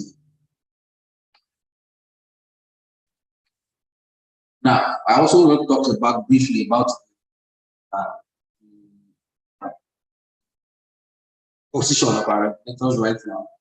Very important to note that we've had a very, very responsive party in the of our regulators. And in September this year, September 2020, SEC released the latest guideline on digital assets. February this year, SEC was associated with that. I think we can also the outcome of that or that decision. The fact that how we did now because not get so much that we have right now is not effectively affecting the market. But in 2020, 2022, there's been quite a number of engagement with digital asset providers, but the engagement from SEC right now. That engagement has been getting insight, getting trainings, getting knowledge from digital assets. These fields where you constantly have to learn and learn, that will decide your position. I always I'm very happy to embrace that approach, making sure that there's constant interaction, kind of information, help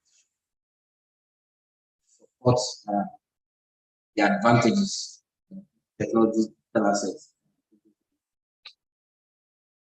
We've had guidelines on SEC assets, we've had one for investment, minimum period.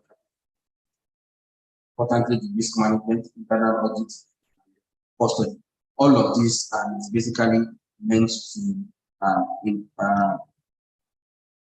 to infuse the much needed integrity market as far back as digital assets trading is concerned. And we are very, very confident needed results. Now, I think almost lastly, I will talk about the what I call the market sense.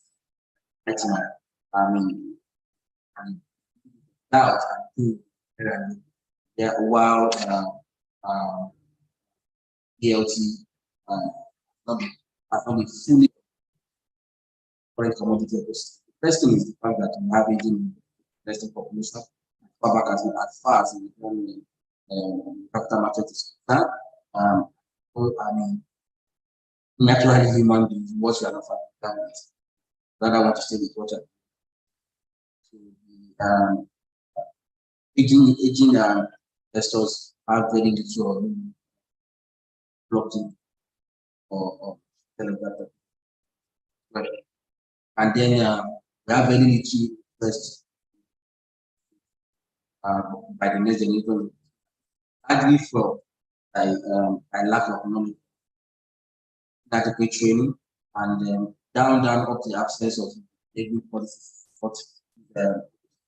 However, in the midst of all of these gaps and all of these things, it is very important that we note that one of the key factors, one of the important advantages that the ledger technology brings into simplification of community. And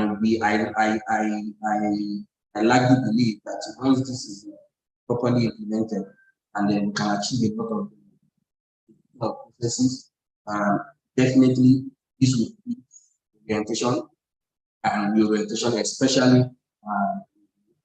next generation. And then once we have more knowledge out there, once we have improved out there, definitely this will improve or build more on the investors' confidence, would start having more competition. I mentioned earlier that the reason why this is not widely adopted, and not because of benefit, because of the absence of knowledge of this benefit.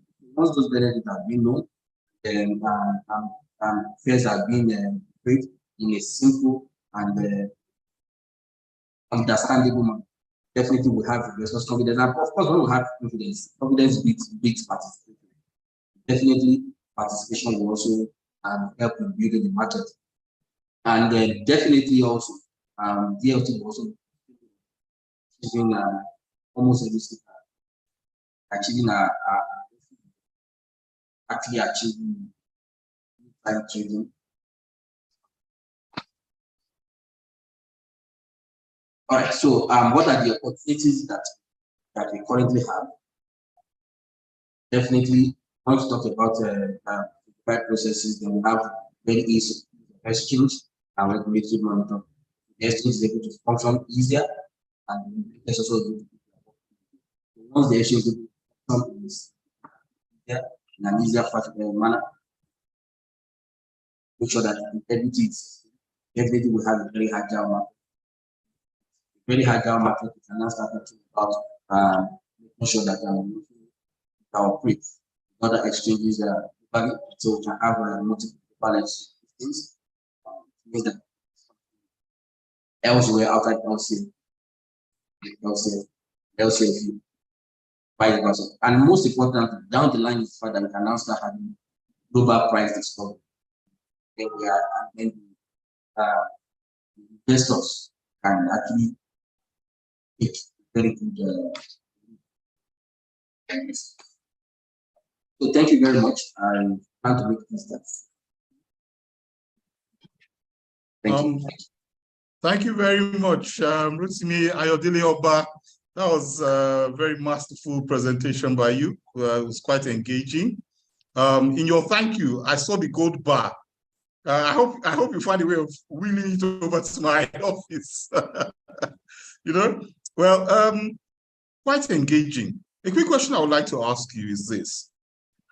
Your exchange is a relatively new exchange when you compare it to the NASD, the NGX on the blog. Now, when you look at the demography of those who have traded with you so far, within the short period of time you've been active in the market, would you say that you see a lot of younger generation showing interest in trading? Sadly, no. Although this is, then I also want to say the fact that yes, we are and then we've been around for a while, being led by quite a number as to yes, and it might be young in operations, but definitely we are not new to the market. That being said, our target basically is to make sure that our form of digitalization is not replicate what is existing. Our form of digitalization is prove on what. And one of the ways that we have found that we have to drive that fact that we have to on board and the next generation, and then make sure also that we carry along. So our target is this kind of person that we. Now the question is, have we achieved?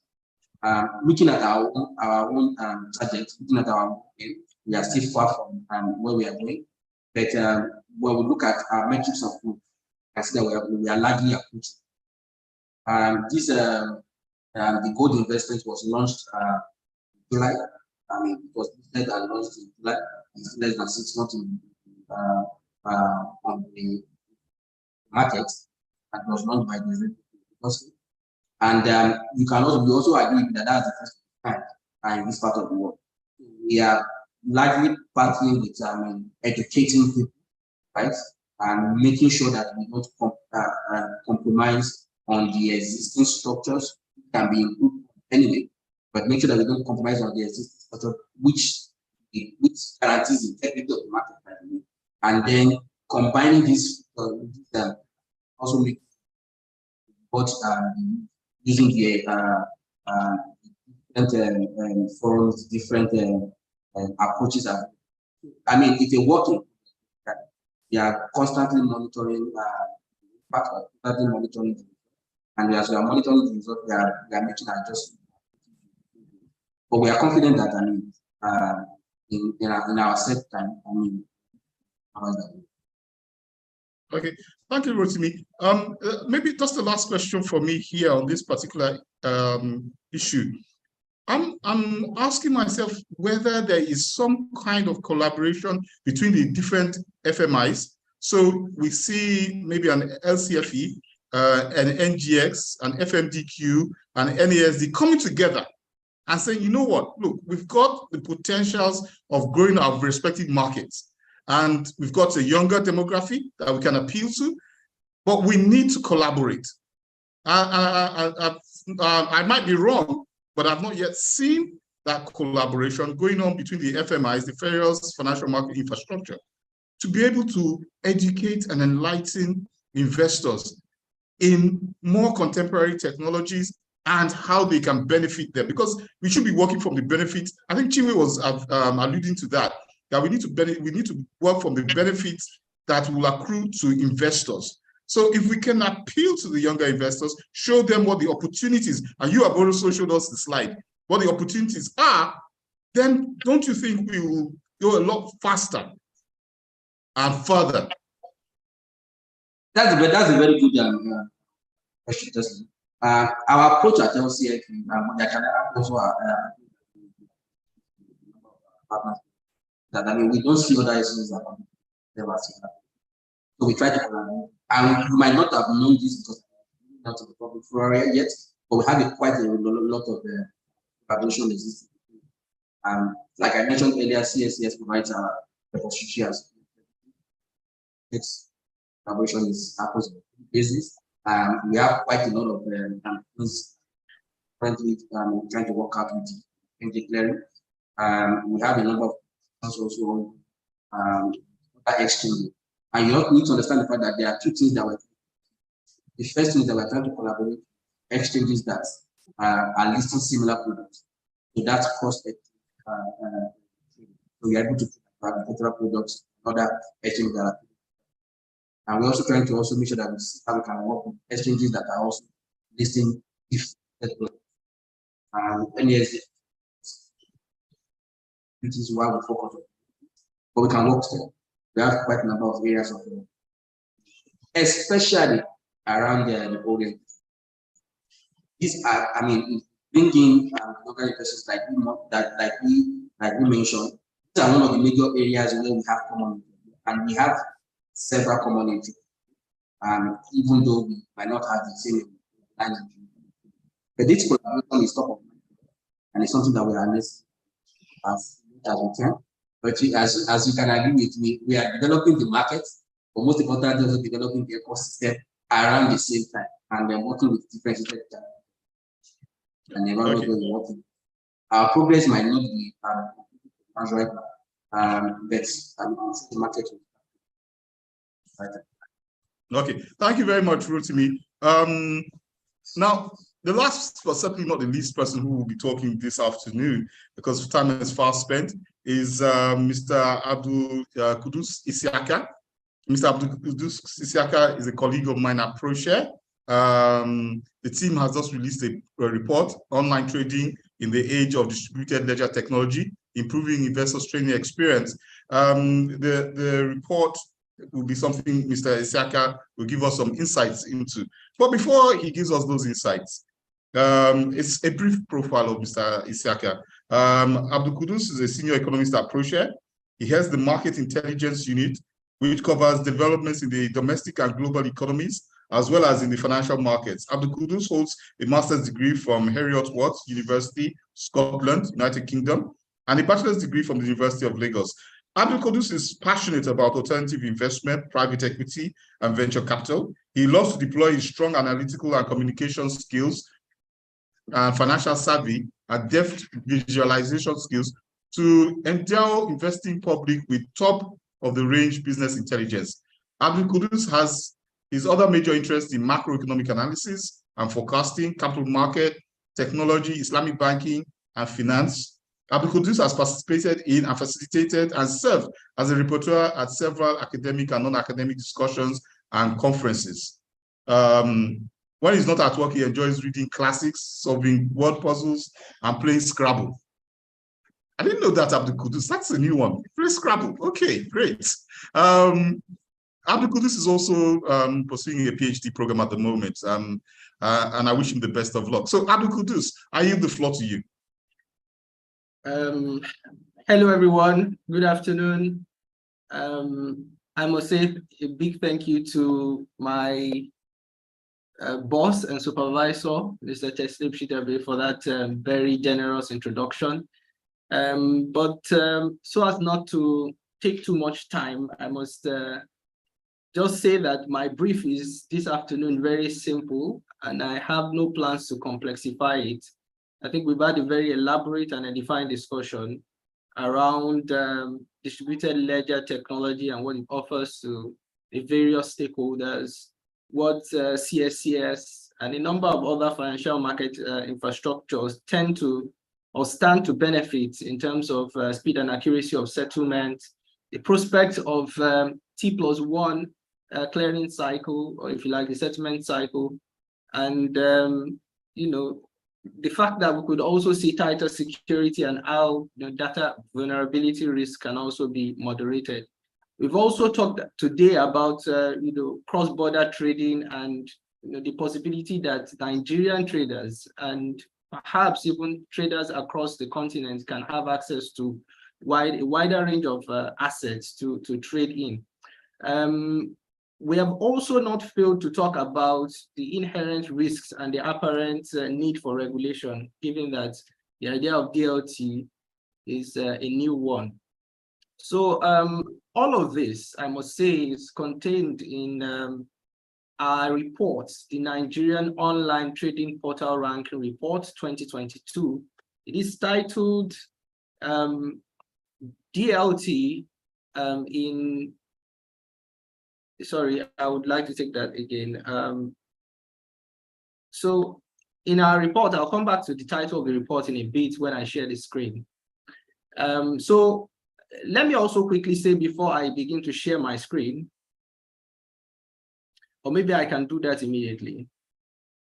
So since 2016, we've sought to stir up this kind of healthy rivalry in the capital markets, especially with regard to service delivery among online trading platforms.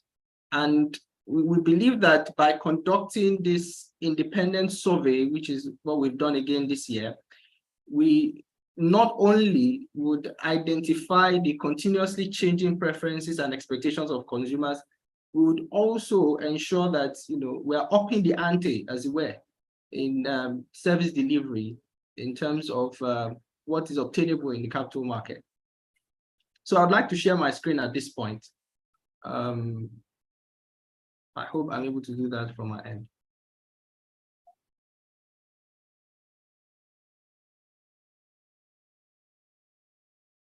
All right, so I would like that if we could confirm that my screen is up and we can all follow. Yes, Abdul Qudus, we can see your screen. Oh, great. So there you have it, Nigerian Online Trading Portal Ranking Report 2022. So my presentation would cover preamble, a bit of what I've done already, methodology, the rankings and findings. As I said, the heavy lifting has been done by the previous speakers. My brief is very simple and I have no plans to make it difficult. But I found this, we did find this quote by the Bank for International Settlements, and I felt it was nice to just drop it here to set the tone for the discussion. The automation of the trading process has important consequences for the operational efficiency of markets.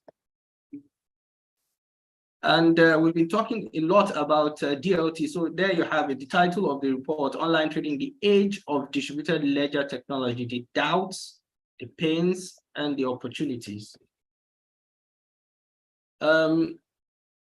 So just to move very quickly to save time, it's been a long day already. Our methodology, basically, we collected data. For the purpose of data collection, we carried out a customer survey for 60 days. It opened September 1st, 2022 and closed October 31st, 2022.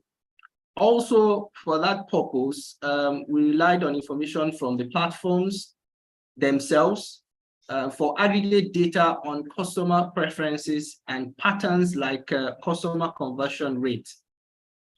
So for both purposes, survey links were made available on our website, social media platforms, and to all operators via email.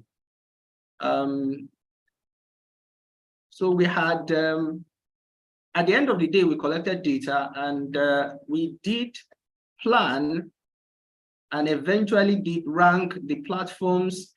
And these platforms, we broke them down into three. The CMOs themselves, that's the capital market operators, the FX trading portals, as well as fintech portals. Okay, so we'll move on to, okay, so based on, still talking about the methodology, right? We're looking at the criteria for ranking. So there are four main criteria: technology, mobile accessibility, service, and fees and benefits. Those were the four considerations we made. Okay, moving on, I would be talking about the rankings now. So in terms of the rankings, for the CMOs, Meritrade came out on top first, Crodros came up second, then Investment One Easy came up in the third place. Now, analyzing their performances in the various aspects we considered, don't forget we said we're looking at four areas: technology, mobile accessibility, service, and fees and benefits. So in looking at some of those areas, we can find that Meritrade came up first. In terms of speed of execution, that's technology. Codros came in second, Investment One came in third as expected. Then Lead Trader fourth, Bangkok fifth, and Morgan Capital, as well as Offer Stevens Tie in the sixth position, GTI in the eighth position. For the lack of time, I wouldn't be able to do a complete rundown, but there you have it on the slide. Then in terms also of accessibility or mobile, or if you like, mobile accessibility, Meritrade came in first as well of all the CMOs. Codros came in second, Investment One also came in third. Then in terms of broker service, or if you like, customer service responsiveness, again, Meritrade came in first, Codros second, Investment One third. So it does look like Meritrade, Codros, and Investment One are indeed leading the pack in for the CMOs. So moving on very quickly to ranking FX trading platforms. So at the end of our survey, the first was Forex Time in this category. First was Forex Time, second was Eagle Global Market, and third was Forex. So looking at the various aspects considered in terms of speed of execution, FXTM, as Forex Time, came in first, Eagle Market second, XTB third. Then also in terms of customer service responsiveness, FXTM topped that ranking as well, and then followed by Eagle Global Market. Forex came in, Forex and Eagle Global Market tied in the second position, and making XTB and FXCM coming in the fourth position, also tying in the fourth position. Then in terms of customer service expectation, Eagle Global Market came in the first position, pushing FXTM, that's Forex Time, to the second place. So that's the ranking of FX trading platforms. Then the ranking of fintech portals, Handtech came in the first place, Bamboo came in the second place, Trove came in the third place, and that's a summary. But breaking it down and looking at the various aspects, we can see that in terms of speed of execution, Handtech came in the first place, Trove came in the second place, Bamboo came in the third place. Accessibility or mobile, if you like, mobile accessibility, Handtech came in first place, Trove came in second place, and Bamboo came in third place.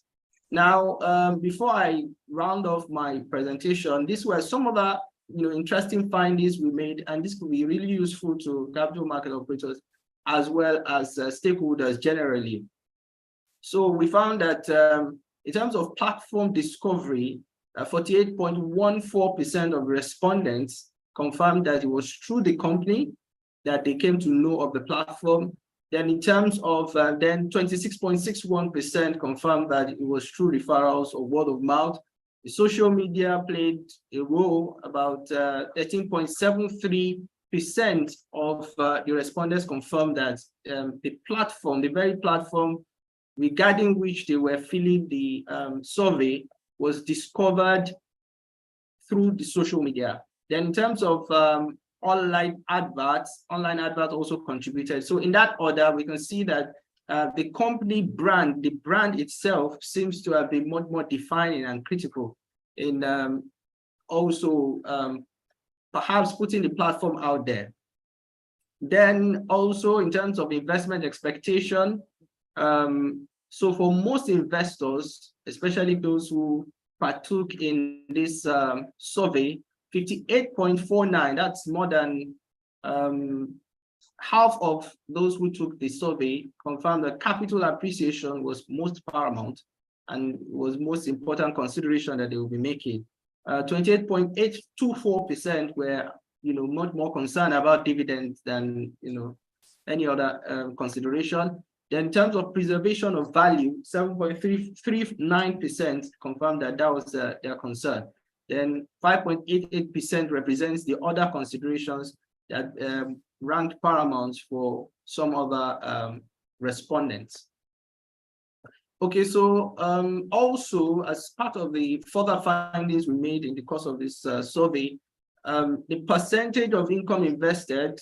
So for all those who partook in the survey, we had 32.09% confirmed that they would invest between 5 and 10% of their income, while 29.39% confirmed that they would invest between 10 and 20% of their income, while 22.8% confirmed that they would invest 20% and above of their income, while 15.71% confirmed that they will invest less than 5% of their income. So it does look like most people queue into between 5 and 20%, more than half, close to 60% of the respondents would invest between 5 and 20% consequently. So also we found out as part of the outcomes of the survey that most people are interested in equities. So in analyzing some of the securities of interest to respondents, we saw that 76.18% were most concerned and most interested in terms of equities, while 9.12% were interested in fixed income. Interestingly, honestly, you would have thought that at this point in time, especially where the Naira is on the nosedive, I mean, it's been taking a beating consistently in the last 4 or 5 months. You'd imagine that a larger number of respondents would be interested in FX, but not quite the case. Only 8.78%, less than 10% think that FX should be a mainstay. Again, maybe this could be because they're looking at the long term. Again, FX is only meant as a sort of an edge and perhaps for speculative purposes. So maybe reasonably, you don't expect it to be a mainstay in your portfolio. And then in terms of others, 2.53% think that, so 2.53% think that they could invest in other securities, 2.2% in commodities, and 1.18% in cryptos. Again, that is a little bit shocking, given that a large number of Nigerians, especially young Nigerians, millennials, feel that crypto is the way to go. But that's the outcome of the survey. And I thought to drop this here as well. Benefit of new discoveries is progress at the speed of light. I'd like to thank you for your attention, and I'll be happy to take questions. Okay, thank you very much, Abdul Kudus. It's quite interesting outcomes. Like you said, some of them are a bit surprising, especially when you talk about the younger generation and cryptocurrency and the foreign exchange. We have expected a lot of people to be interested in the FX market as a hedge, like you have rightly pointed out.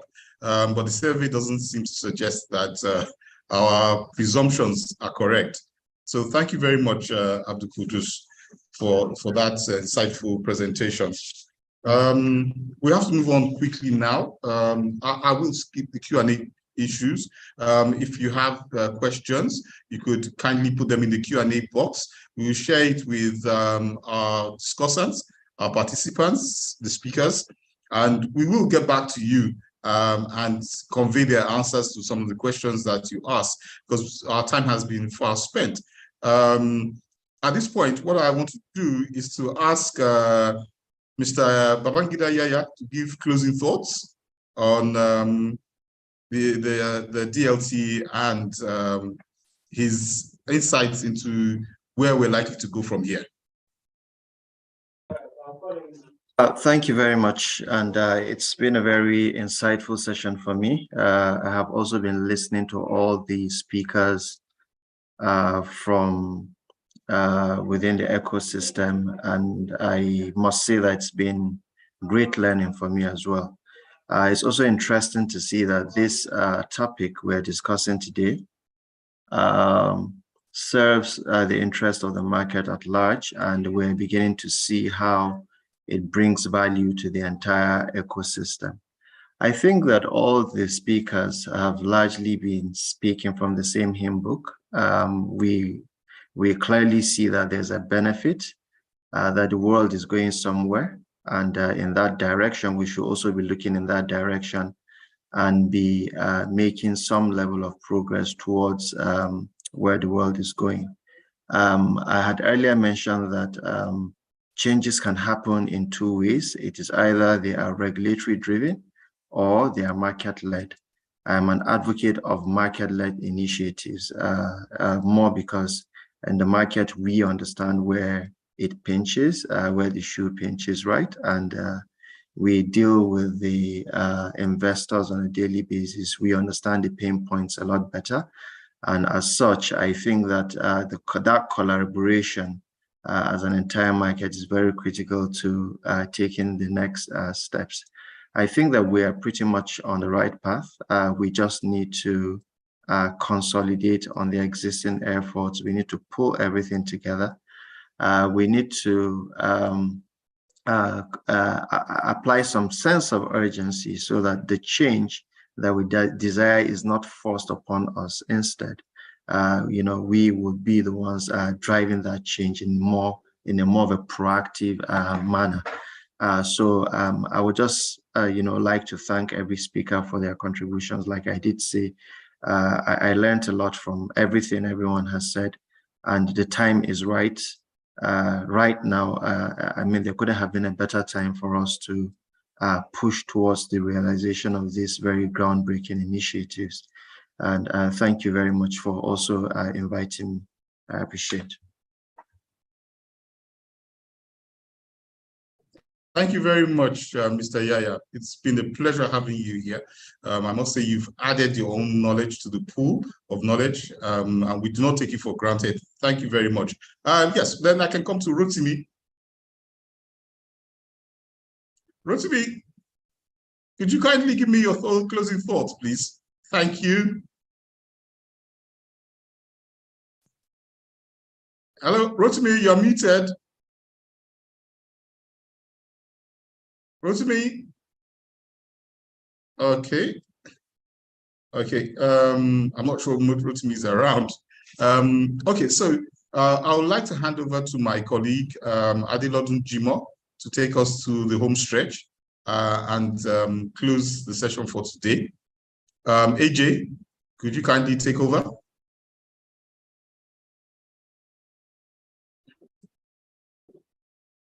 Yes.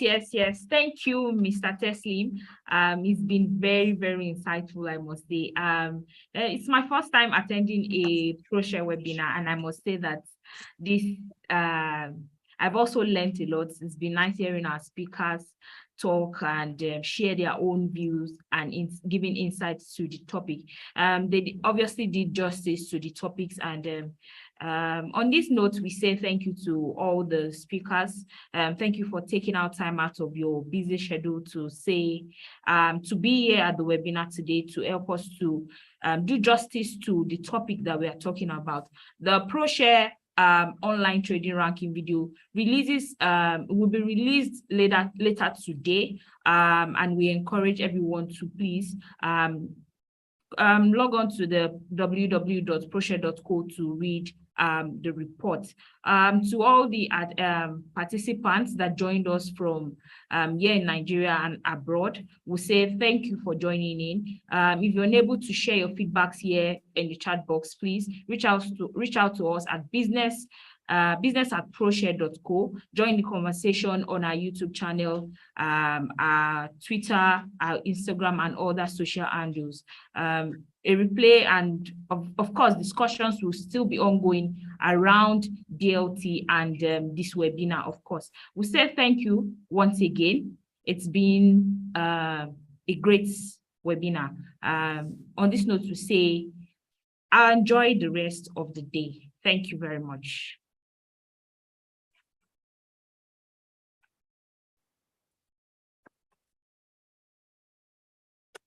Yes.